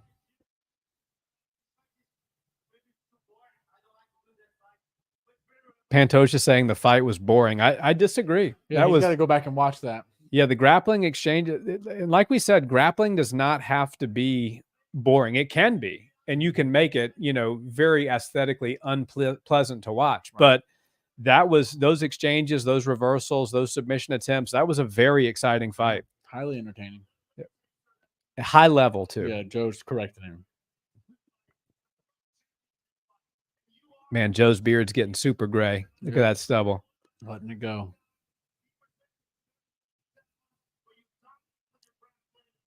Joe talking about how Pantoja dominated with his grappling, and, you know, it was more exciting than maybe he even realizes.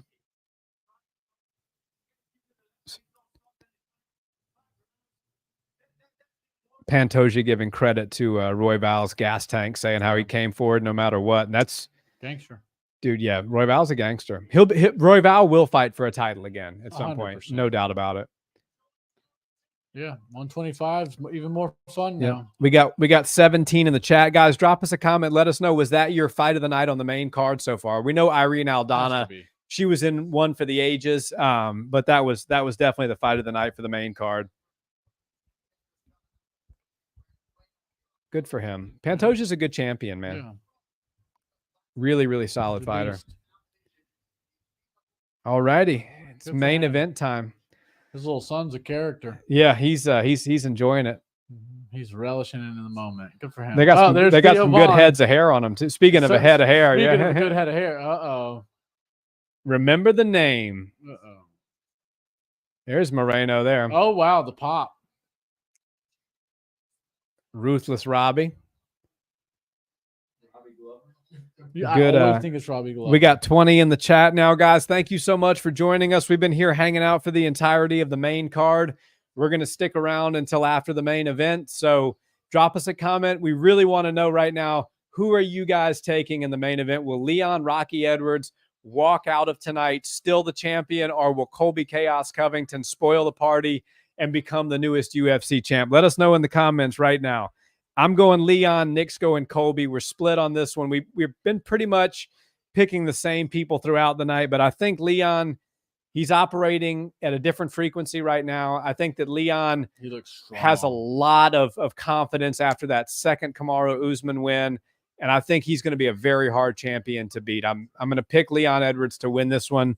I think he wins by TKO in the 4th round. I think if Colby Covington's getting his hand raised, getting his UFC title, he's going 25 hard minutes. Yeah. And he's making it hell on earth for Leon Edwards.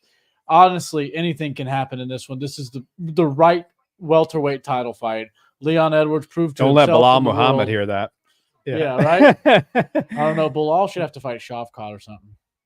They're going to give the next title fight to one of the two of them. Yeah. Bilal. Unless this is crazy. Does Leon get a rematch? If it's a crazy enough fight, he very well may. Yeah. But I think if Colby becomes the champion, the UFC is going to look to do something fun with Colby. Islam Makhachev? That's who Colby wants. Yeah. Sean Strickland? Islam has made no bones about the fact that he wants to fight for the 170 belt at some point. Yeah.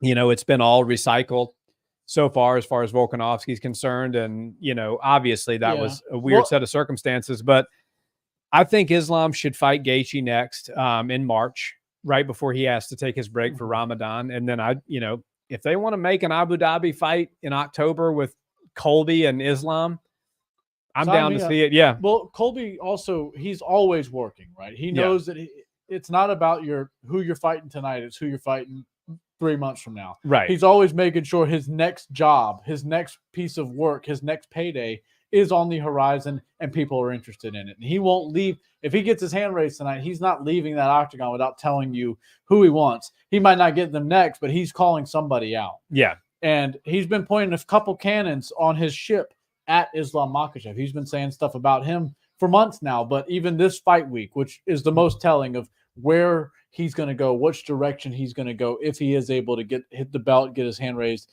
and get some hot mic time with Joe Rogan. If Colby wins tonight, the mic is hot. No, 100%, 100%. But he's been pointing his guns at people like Islam Makhachev, and I think that's something the UFC would love to entertain, because Islam deserves champ status. He deserves to go up for that. But at the same time, if it's a competitive fight, Leon Edwards might deserve a title shot. Yeah. Volk said his next one was to go for 170. There you go. Either way, I think this is going to be a great fight. I think this is going to be, whoever wins this fight is going to have to go through hell to get their hand raised, because both guys present a lot of danger for the other one. Colby's smothering.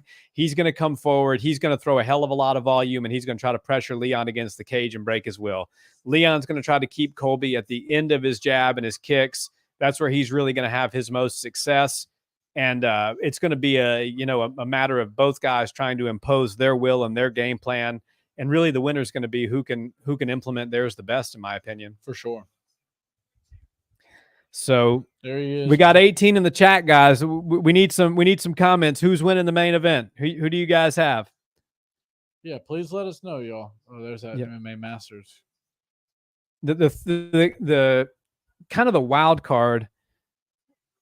JD Jackson's got heart rate going, a bunch of American flags. I'll take that to mean he's picking Colby Covington to win. That's his favorite fight. As if we didn't know that. Yeah.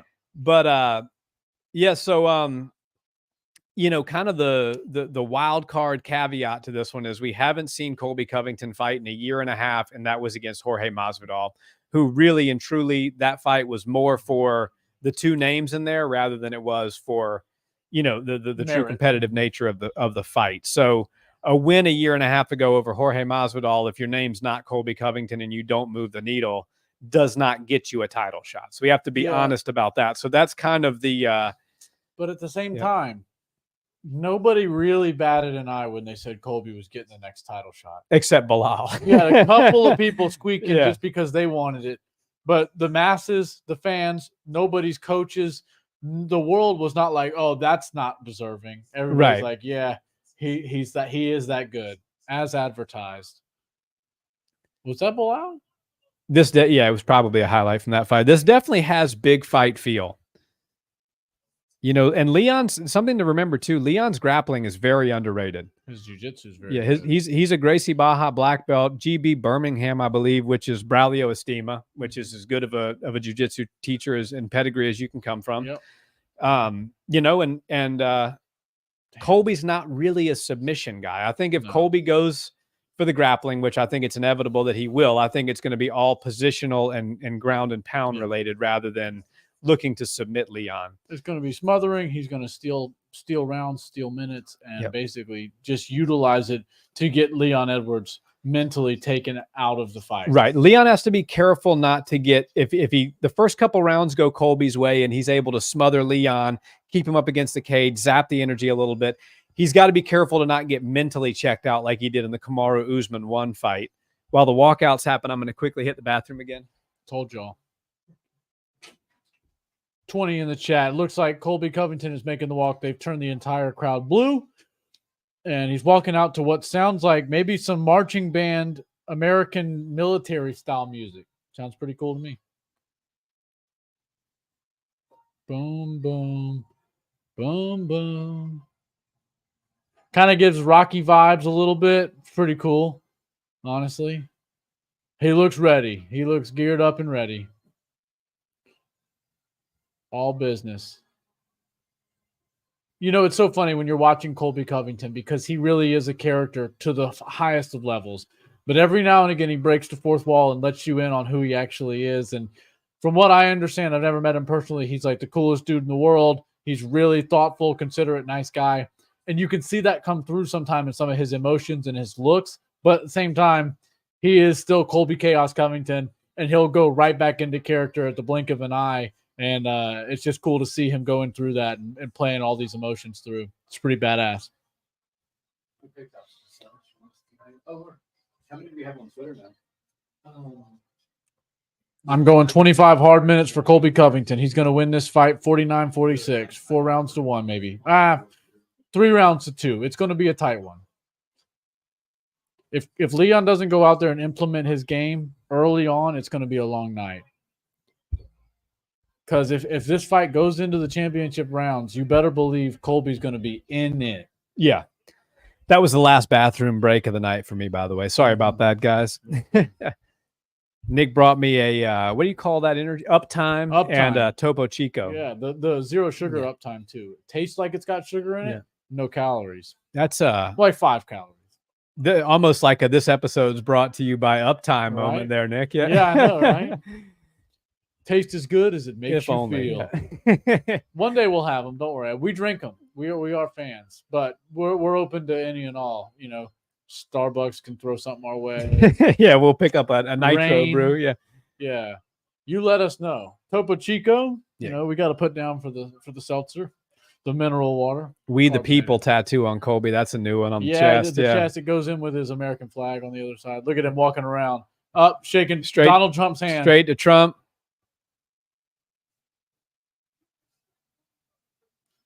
so gangster. Yeah, that's interesting because generally the last thing that happens before you get into the corner, you're not even allowed to go back and hug your cornerman again after the ref checks you. I'm surprised they didn't check Colby again. Yeah. Obviously Trump's not slipping something to him, but generally that did break protocol a little bit there. Yeah, it's okay. They can't really stop the live action from happening. Yeah. It is, and at the end of the day, it's a fist fight. Yeah. We're talking about two guys about to go in there and bludgeon each other. So, pop one of those Deontay Wilder egg weights in the glove. There you go. Look at it. I mean, he's looking sharp. Colby Covington, a little shadow boxing in the corner while he waits for his foe, Leon Edwards, to enter the octagon. So we got Thrill Hill. Walk out to Shabba Matapats. You know he is. You know it. I like that song. That's a gangster song. Shout out to the dance hall music. Jamaican dance hall music is some of the most underrated music, one of the most underrated genres. And when you think about Jamaican music, everybody knows Bob Marley, reggae. It's classic. It's some of the best music in the world. But Jamaican dance hall music is top notch. Yeah, Thrill Hill. I had Colby until he made those comments about Leon's deceased father. I feel like those comments have repercussions. Well, if Leon's got anything to say about it, Thrill, they certainly will. The only thing I'm concerned about with regards to the comments was, does that get Leon out of sorts where he's so angry that he wants to go in there and take Colby's head off, which obviously he will. But you have to do it in a calculated way. You can't go out there and overextend yourself, because that's when you start to make mistakes. And when you make mistakes against somebody like Colby, you end up against the cage, you end up on your back. Colby's not going to really catch you and knock you out. That's not what he does. But at the end of the day, it could have, it could backfire for Leon if he gets a little bit careless because he wants the knockout so bad. Leon gets his best finishes when he's operating, not looking for them. He sets them up. He takes his time. Just think about the Kamaru Usman fight. He's got to facts, controlled rage. Yeah, he's got to control his emotions, and he's got to look for, even though he wants to get in there and knock Colby out probably in the first 30 seconds, he's got to understand that when the knockout comes when you're not looking for it. It comes when you're setting it up. What's the name of the song? Shabba Mabba Paz? I hooked up the chat. Don't worry. Oh, nice. Yeah. If you haven't heard it before, go put on that song after this fight night. Leon Edwards has one of the hardest walkout songs. It's a Jamaican dancehall song. Dexter Daps, Shabba Matapats. It's in the chat now. Jamaican roots. I love it. And he knows the words too. You know it. Let's go. He's not like, You hear John Anik is shouting it out. That's on his playlist when he hits the cardio machine.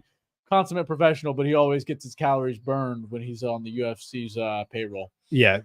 John Anik really is as smooth as they get. There's nobody better. There's nobody at their job better than John Anik. There's people that are just as good. Yeah. Nobody does. He's a consummate professional, no doubt about it. Shots fired every man I drop. I think this is really going to spin like Kingston, Jamaica born. You're going to know within the first 3 minutes, I think, kind of the direction that this fight's going to go. Ah, man. Guys, drop us a comment. We got JD and Thrill. I think Thrill, I'll take that you're picking Leon. JD, obviously, we know he's picking Colby. God. 22 of you guys in the chat, drop us your comments down below. Let us know who's going to win the main event. Leon looks like $1 million. He really does. He always looked a little bit lean to me. This time he looks jacked. Yeah. Leon's well prepared for this. Yeah. The question is he going to let the moment get to him? Because, he came back against Kamaru. He did what he had to do to get his hand raised. But this is, this is the most brash, loudest talker, draws a lot of attention as far as welterweights are concerned. Is Leon, obviously the comments about his father, is Leon going to let the emotions get the better of him, or is he going to get in there and handle business like the true champion that he is? 12-fight unbeaten streak. Yeah. What a gangster. To go 12 fights unbeaten in the UFC is something remarkable. Okay, let's look at the props to watch. Edwards by KO is plus 275. Edwards to win inside the distance is plus 250. And Edwards to win by decision is plus 150. So I would venture to say that the odds are very much the same for Colby. That the highest probability is that he wins by decision. So pretty much all of the odds makers think, okay, look here, UFC big bet alert. One user put $40,000 on Leon Edwards money line for a potential payout of $65,000. So they only win back 25. That's that's a gamble there. So Drizzy Drake has the Drizzy Drake curse, and Yeah. he put some money, $250,000 on Leon. big bills on Leon Edwards. So hopefully he doesn't curse him, but at the same time, yeah, we got 24 in the YouTube chat now, guys. Thanks so much for joining. Main event's just about to start. Come on, y'all. This is your home for all combat sports. We chat MMA, we chat boxing, Yeah. we chat some grappling every now and then. If you haven't already, hit that subscribe button. Thank you guys for being here. Fire off your questions too, man. Yeah, drop us a question. So the thing to pay attention to is the over 35 curse. If you haven't become the undisputed champion prior to 35, I think the statistic is like 2 and 20 have done it after the age of 35. So, Glover Teixeira, a couple other people. Wait a second. Did it just say that Leon Edwards is 6'2"?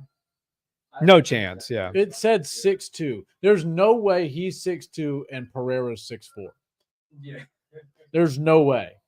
No, there's no way. I think they go off the fight. Also, Tyson Fury and Pereira are the same height. They stood next to each other. Yeah, Tyson Fury's not 6'9". Yeah, big, but Herb Dean, the ref for this one. So you got the pro in there. Yeah, the best in the business. Main event time. Here we go. This card has felt like it's going by kind of fast. Yeah. Hey, that his coach who said, "Stop feeling sorry for yourself." Just as he's walking around in the cage, he just pointed at his own head, like, Stay in it. Yeah. Remember, stay in it. Leon. Don't let this guy said a lot. He shows up dressed. By the way, Leon, when he said Colby showed up at the press conference dressed like a drag queen, I did like that. That was pretty funny. So Leon's got Colby's obviously the talker, but Leon's got some jokes of his own as well. That coach is worth every bit of the 10% that he gets off of Leon. Yeah. Paychecks. You talk about David Goggins being there for Tony and what he brings to the game mentally, but Leon's coach cannot be overlooked as somebody who brings a mental aspect to the game that's, I mean, if it weren't for that guy, Leon wouldn't be the champion. Straight up, because if Kamaru would have cruised his way to a decision victory that was lopsided, Leon would have never gotten a rematch. He was mentally checked out, too. That coach is the reason that Leon Edwards is the champion, and I can't stress that enough. Definitely some serious fuel was poured on the fire. No doubt. 23 in the chat, Bruce guys. Buffer, yeah, Bruce Buffer's doing his thing. Okay, he's announcing Colby now.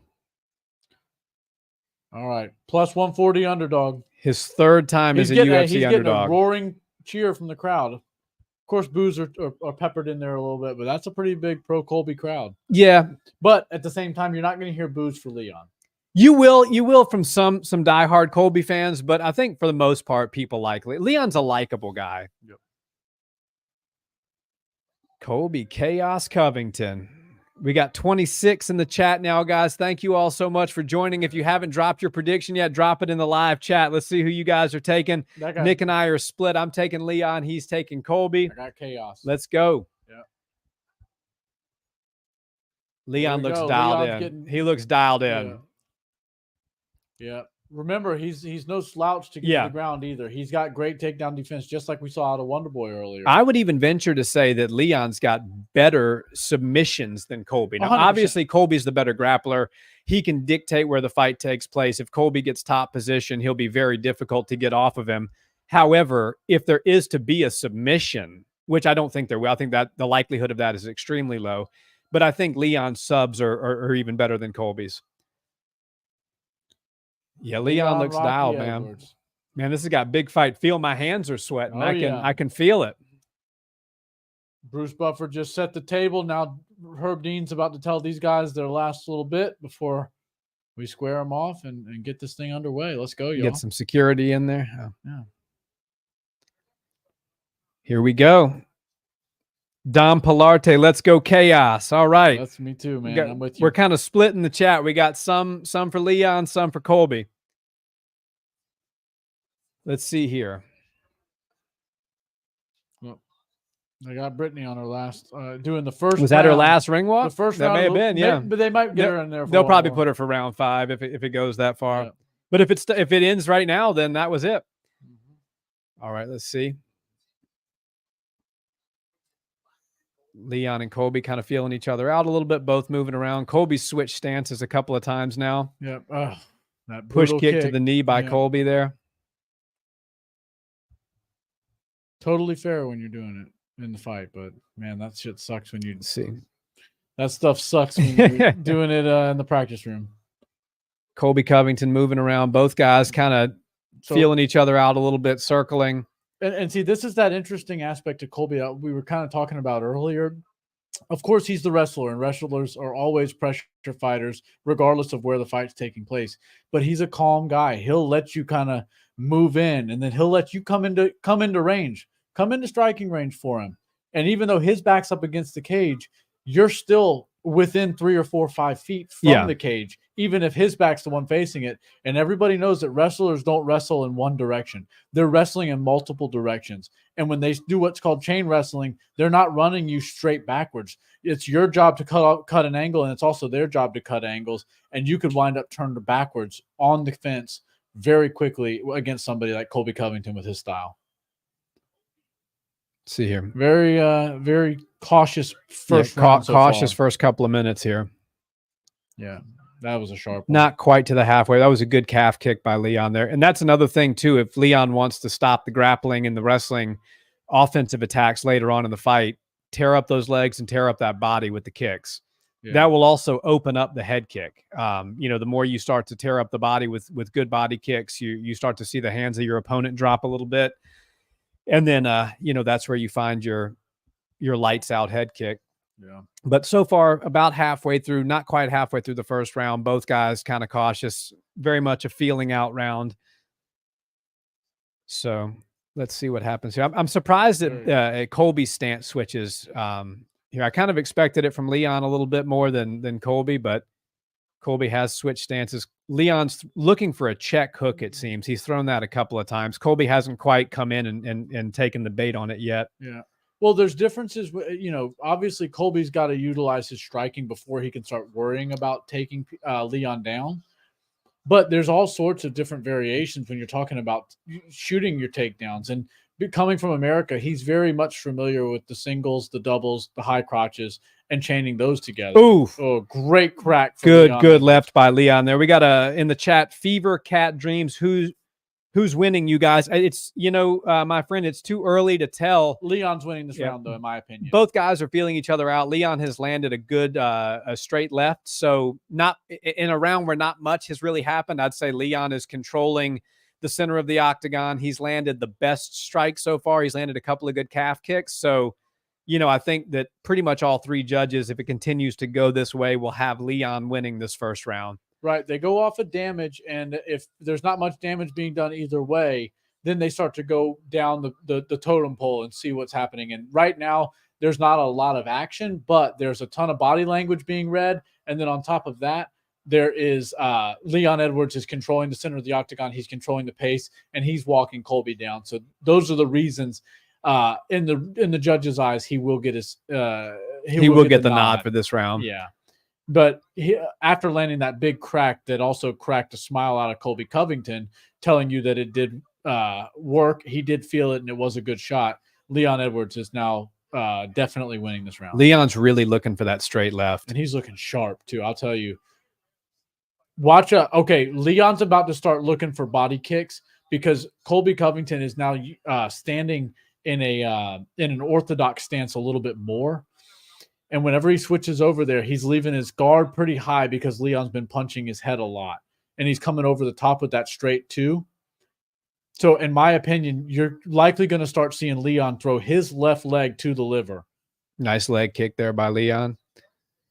Colby's leaving his guard a little bit high, which is leaving his liver exposed. The biggest surprise to me so far in this fight has been how much Colby's switched stances. I wasn't expecting to see that. Trying to make it confusing for Leon, probably. Yeah, because even if you're not the most skilled offensive striker, when you change stances, your opponent has to think for a second. Yeah, because they can't. They're like, okay, wait, power side's over here. All right, so power side's over there. Power side's over here. They get a little confused, and you have to just make sure you're not accidentally walking into something. I predict good first round. Leon won that first round. First round goes Leon's way. Guys, who do you think won that first round? I think it was pretty clear for Leon. Yep.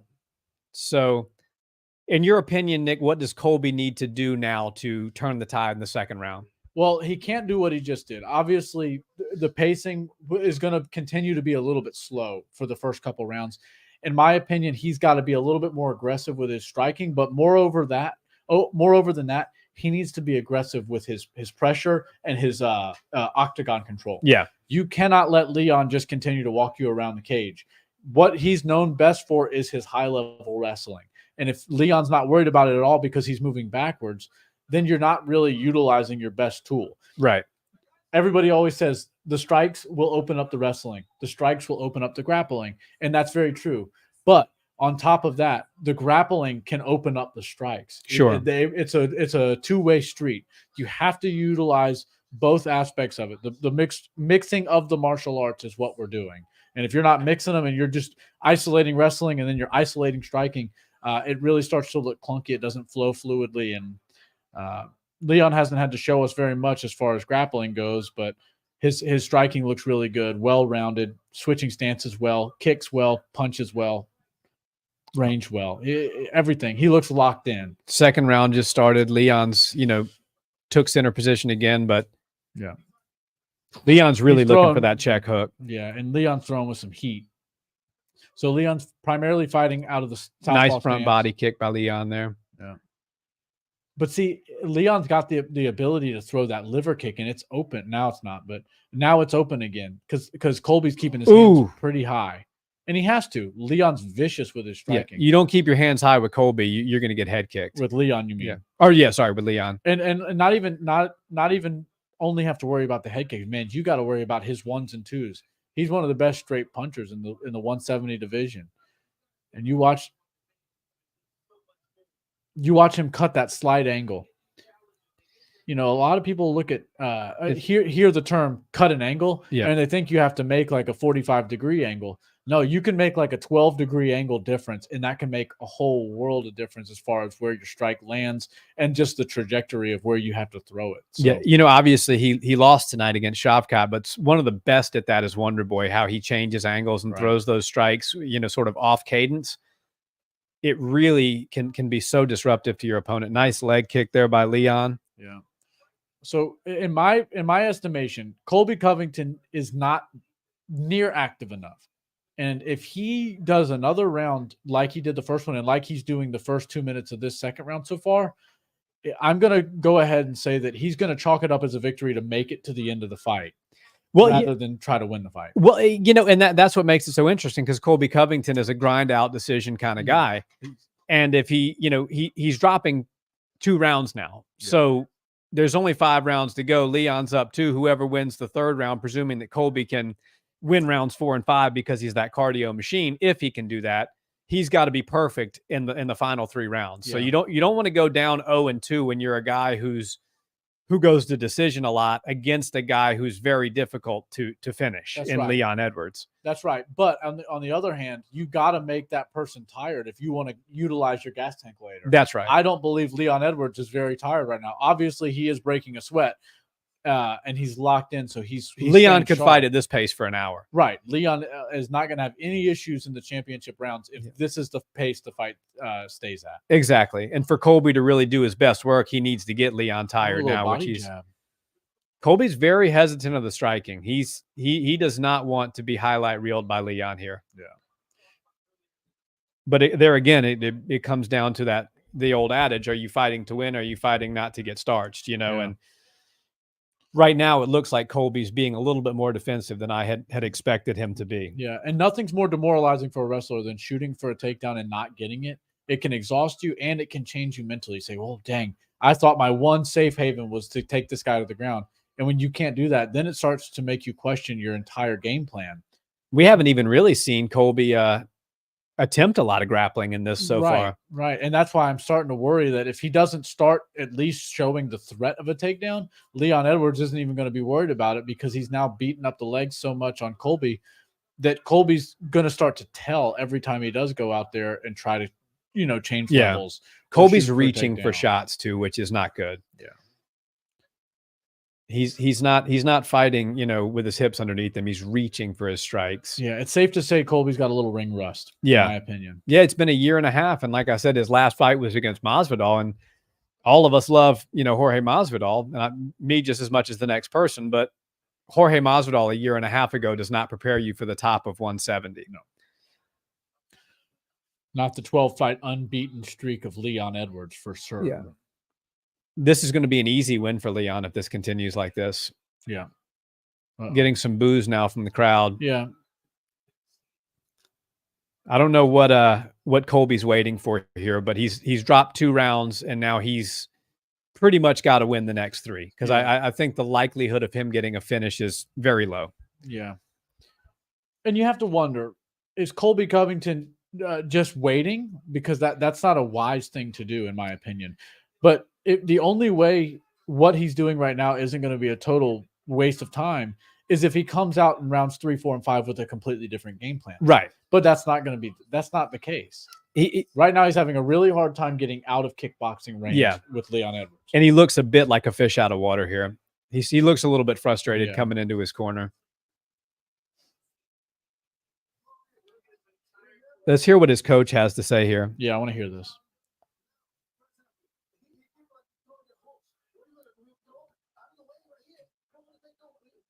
Coach is calling for the takedown. Coach is calling for Colby to shoot for a takedown when Leon throws that check hook. I mean, he's got to do something. He's got to do something different in this round, or Leon's going to win a very lopsided, very boring decision.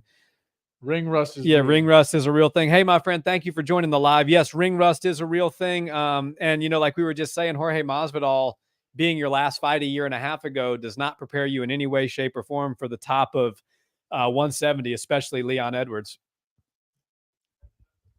Thank you guys so much for joining us. We got almost 30 in the chat now. 32. I know we're live 32. On X. How many do you see on X, Chris? Yeah, we're on a couple platforms, but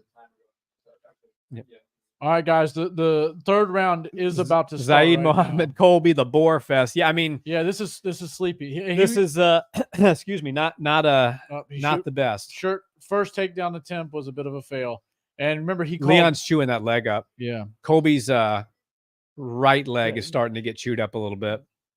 Sometimes you just got to say, look, I got to go out on my shield. And if you don't risk it, you're not going to get the biscuit. And right now, Colby Covington is down 2 rounds to none. And he can't go out without a fight.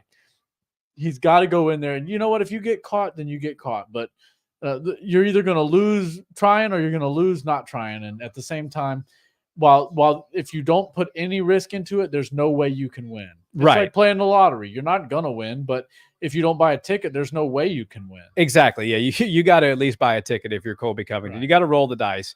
He's going to have to do something different here. For a wrestler to be effective, which Colby's, his strongest suit in this sport is wrestling, he's got to close the distance from kickboxing range. We said all along this fight is going to be a fight of range.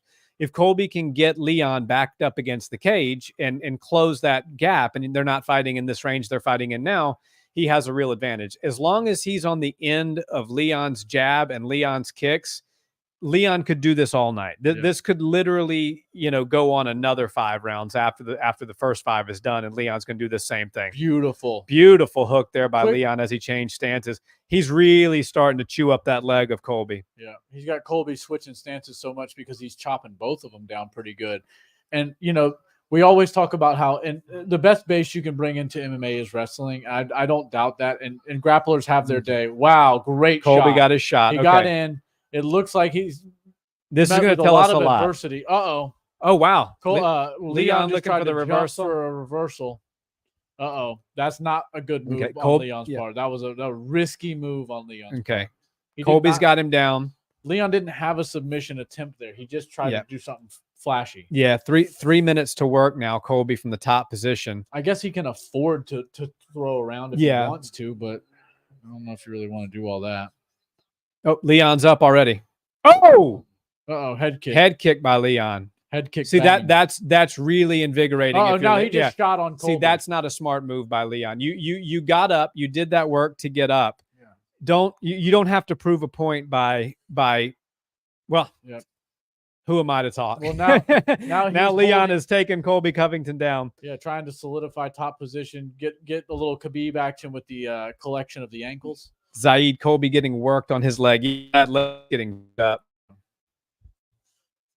He's about to start attacking again. It's one thing to defend the takedown. Leon did a beautiful job of that. He doesn't need to make it his game plan to wrestle. Leon is the champion. He's implementing his game plan. If Colby wants to be the champion, he's got to make Leon do something different. Yeah. Zaid, I thought Colby was a wrestler. Yeah, I thought so too. Yeah. Apparently Leon's the wrestler. Yeah. Like Nate Diaz says, oh, you're a wrestler now. Right. Yeah, this is more like the range is creeping a little bit closer, you know, which is allowing Colby to do a little something. But Leon, you know, he knows what he's doing. He's going to get this thing back into a range he's comfortable with. See, as long as Colby's reaching for those shots, he's not going to really land anything of significance. What Leon's doing is so impressive because to have somebody like Colby Covington who can wrestle with anybody, not even want to take shots at you, tells you so much about what Leon Edwards is doing on the feet. Like the fact that he's able to switch stances so frequently, stay just out of range every time Colby takes a millimeter step forward, Leon's out of range, changes the angle, and maybe even changes stances. It's really impressive how good Leon's takedown defense is. Remember, I said a couple weeks ago, the grappler versus striker argument will always take place, and there's going to be eras, right? It started with the grappling era, then it moved into some striking, and we've gone back and forth a handful of times. 2023 is the year of the striker. Yep. It's the year of the high-level striker taking over and making Leon, Pereira, Tom Aspinall, Sugar. Yeah. I mean, look, even Islam Makhachev, who is the furthest thing from a a classic striker, is winning fights by head kick. So it's definitely Colby looks like he's getting a little bit desperate with some of his movements here. So that's 3 rounds for Leon Edwards. He's biting on all the pretty clearly. Yeah. Leon just looks so locked in. Colby's got to do something drastically different here, or this fight is Gaethje as well. Exactly. Yeah. And Gaethje's a great wrestler, but his striking has been as precise as it gets lately. Guys, we got 27 in the chat. Thank you guys all so much for joining us. We're the Barnhill Brothers. I'm Steven. This is Nick. We talk about combat sports. If you're new here and haven't already subscribed, smash that subscribe button. We really appreciate it.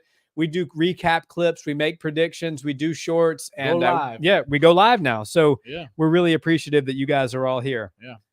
Been growing the channel a lot. We just crossed over that 5K mark, and that's pretty awesome to us.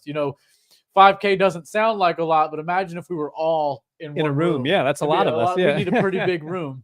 So, it's all thanks to you guys who've been able to grow this channel so big. And that's not an illegal kick, even though it did kind of land in the back of the head. Colby was getting up, and he was the one turning. So, guys, what do y'all think? It's a clean sweep so far for Mr. Edwards. Yeah, Colby Covington looks like he's getting dealt with right now. 3-0. Colby's got to do something drastically different here, or this is all she wrote.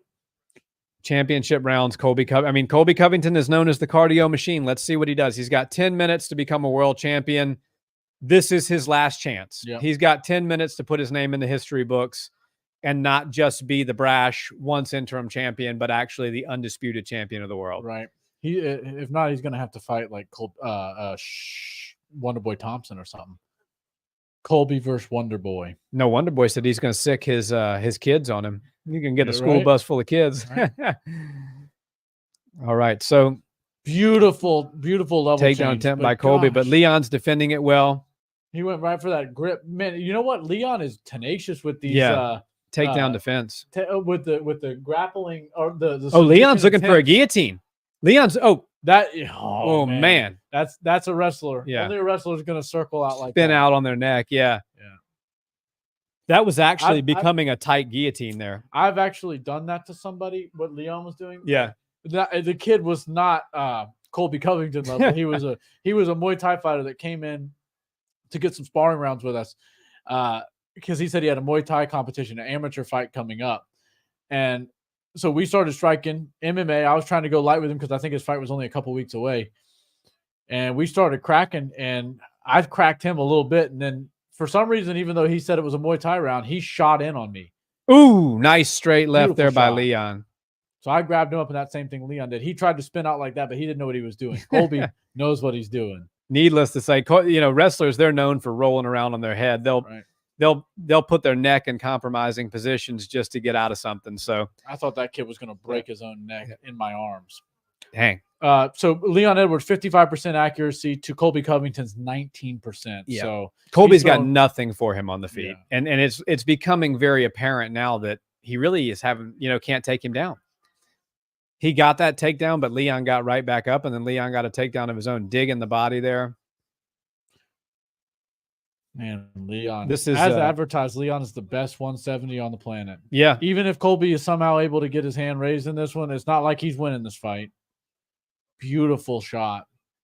Colby's got his hands clasped now. Let's see what he can do here. He's got to work. You're not going to be able to burn time right now. You're losing all the rounds, and you can't just go off burning the clock. You've got to go for a finish right now. And Leon's got some beautiful reversals on some of these takedowns. I'm going to be completely honest. There's 0% chance Colby wins this fight now. He's not going to knock him out, and he's not going to submit him. Yeah, Leon even if Colby dominates the rest of this round in the 5th round, he's still going to be down, 3 rounds to 2. Yeah, I just don't see a world where Colby Covington's going to submit Leon, and I don't see a world where he's going to knock him out. Yeah, no chance. This is Yeah, this is kind of we're just watching the inevitable here, in my opinion. Beautiful shots. What was that, an eye poke or something? Was Leon right to say that Colby never deserved this shot? My friend, it's there's definitely an argument for that. A year and a half off, fighting Jorge Masvidal as your last fight. It's definitely a case can be made, especially with as many good people as there are at 170. Leon can't just get into a firefight. Leon's letting Colby kind of creep into that range where Colby's actually able to land some shots. Leon was doing a lot better when he was at a little bit more of a distance and making Colby kind of reach for those shots a little bit. Colby, so Colby has to bring his legs with him when he's striking. He's throwing heavy 1s and 2s, and they're straight punches, but he's lunging at him and he's hinging forward at the hips and leaving himself completely open, off balance, and unable to throw combinations, just single power shots. Yeah. Look at that leg of Colby. His leg is chewed up. Man, come on. Leon Edwards is not just your average striker. Leon's engaging in the grappling a little bit too much, though. All right, Colby has his back now, y'all. Leon does not have to prove a point here with his grappling. I think if Leon's made any mistake, he's engaged in the wrestling a little bit more than he probably should be. 30 seconds, though, in this fight, in this round. Beautiful buck. He bucked him right off.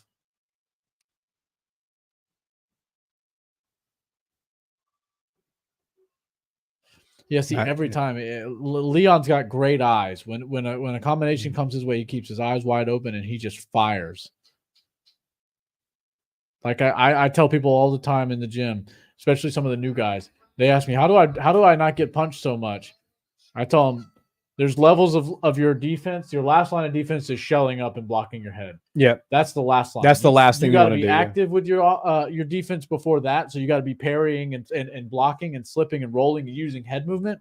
Your first line of defense is offense. Yep. You got to be aggressive and you got to throw punches. It's really hard for somebody to beat you up when you're relentlessly punching them and kicking them. Yeah. And even if they're going to throw punches at you, at least throw something back. You might not hit anything, but it'll at least make them think twice before they enter. We got 24 in the chat now. So, guys, drop us a comment. Let us know, is there any way Colby Covington can come back and win this fight? We're going into round 4 now, right? 5. Is this the 5th round already? Yep.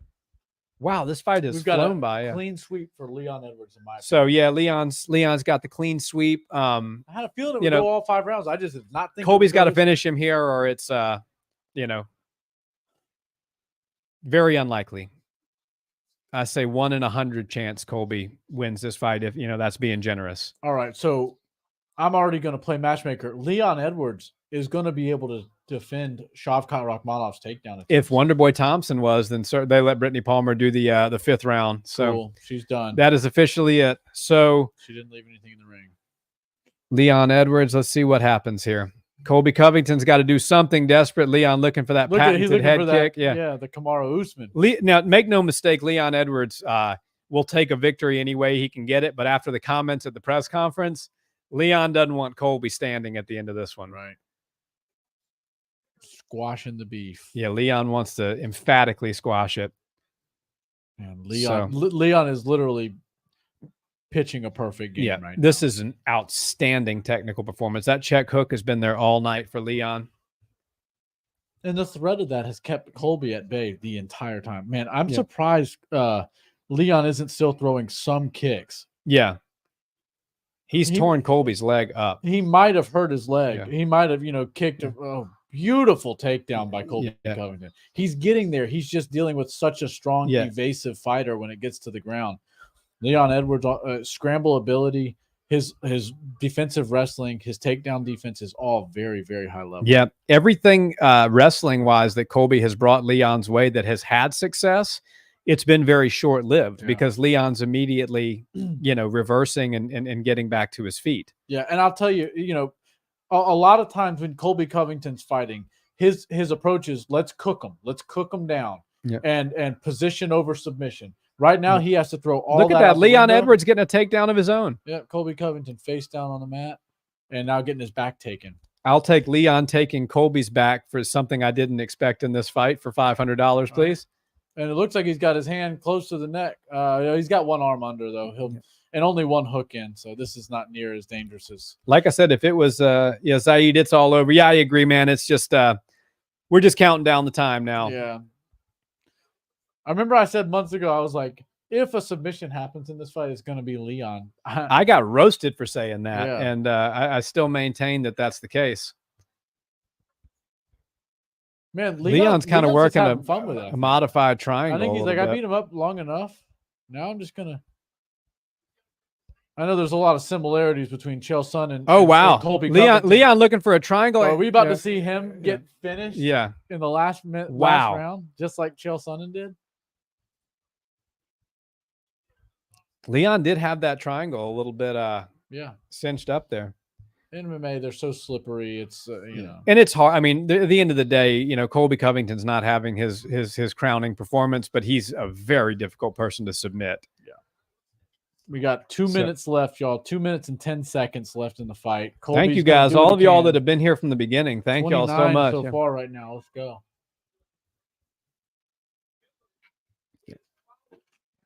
Over under 4.5 rounds. Over was minus 235. Yeah, that makes sense.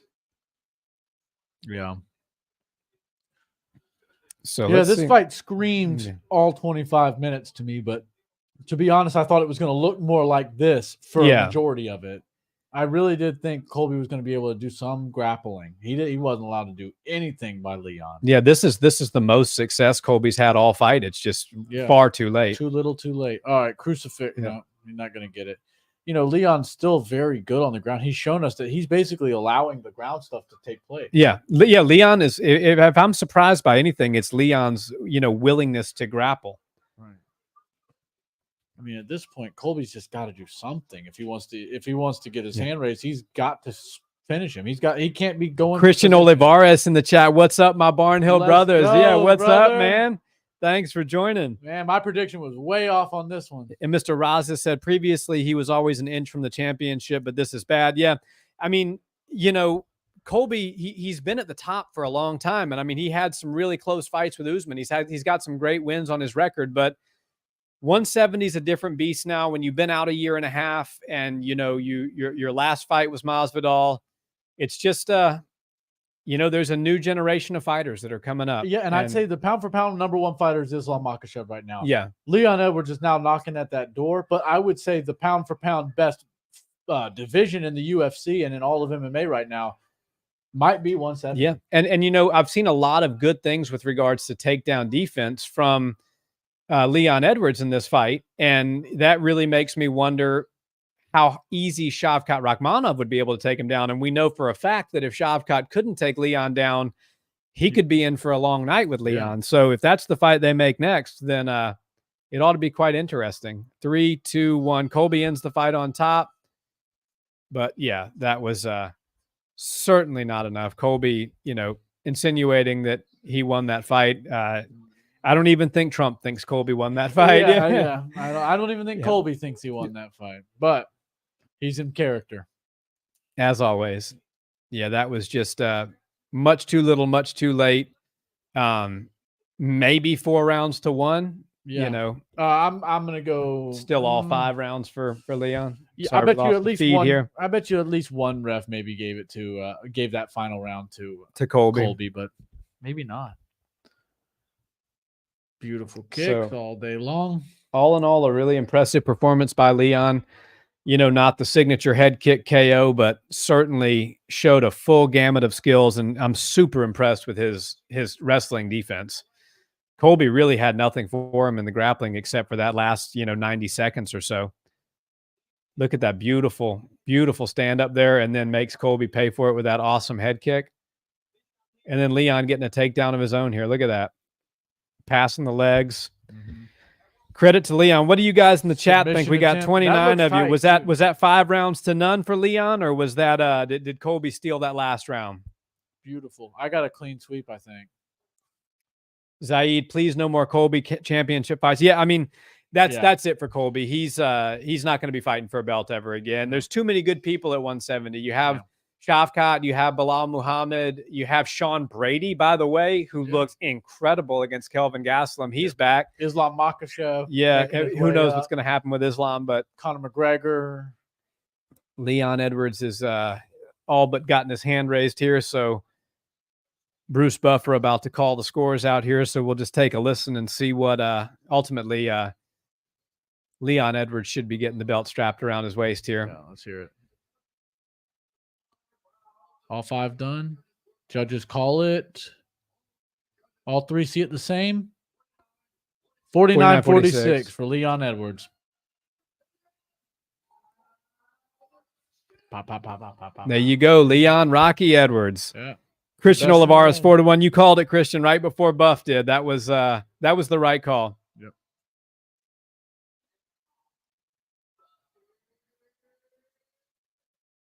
Yeah, I mean, all in all, quite honestly, an easy fight for Leon. Leon's with Joe now. Let's hear what he's got to say.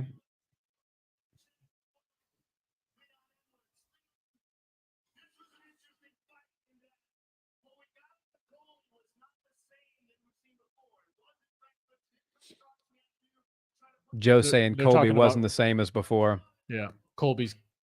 That was not the Colby Covington of old.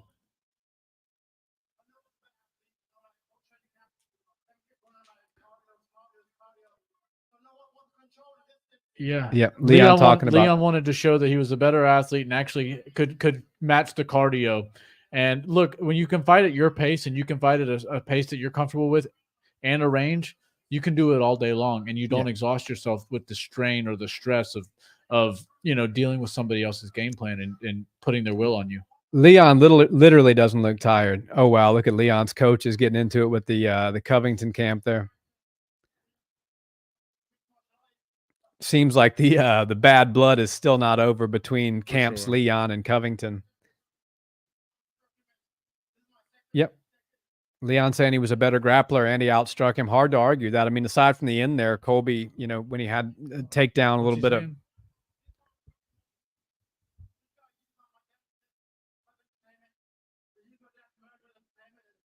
Yeah. Leon saying that Colby used his father's death and murder as entertainment, and it was very emotional to him, but he was able to control his emotions and get in there and operate. That's what a true champ does.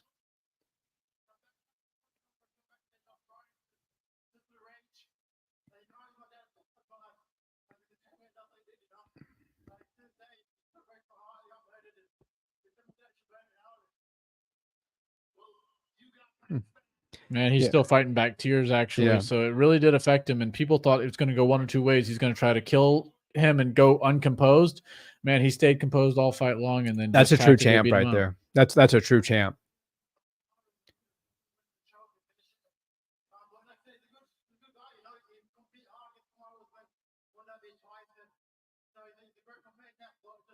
Yeah. Leon respecting Colby as a competitor, but not as a human being. Obviously, I mean, I certainly understand where Leon's coming from there. Yeah. Are they going to interview Colby? Is Colby even still in the cage? He might be retiring. Yeah. It might be time. I don't know what Colby's. I don't think Colby has business in the UFC unless it's. Colby getting booed. I mean, that's a little bit of a crowd change.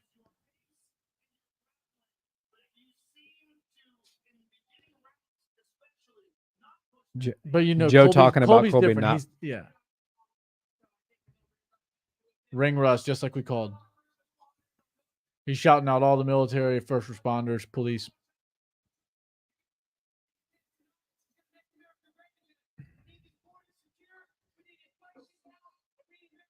Yeah.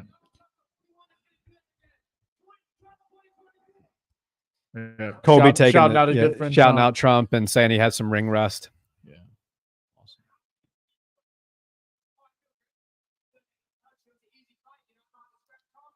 Awesome. Colby saying he's a character.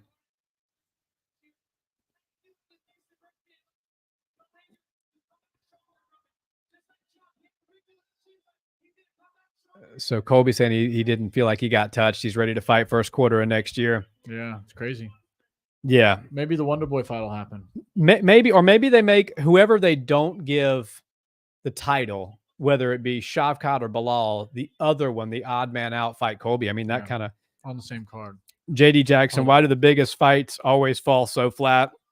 Yeah, I honestly, I got to kind of put that one on Colby. That was he didn't do much.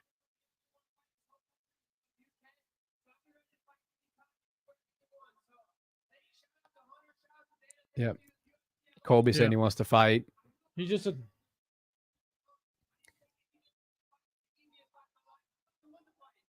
Colby saying he thought he won the fight. That's him being in character. Yeah, he's 35 years young, like you said, but he did move all right. He just he was a step behind the whole time.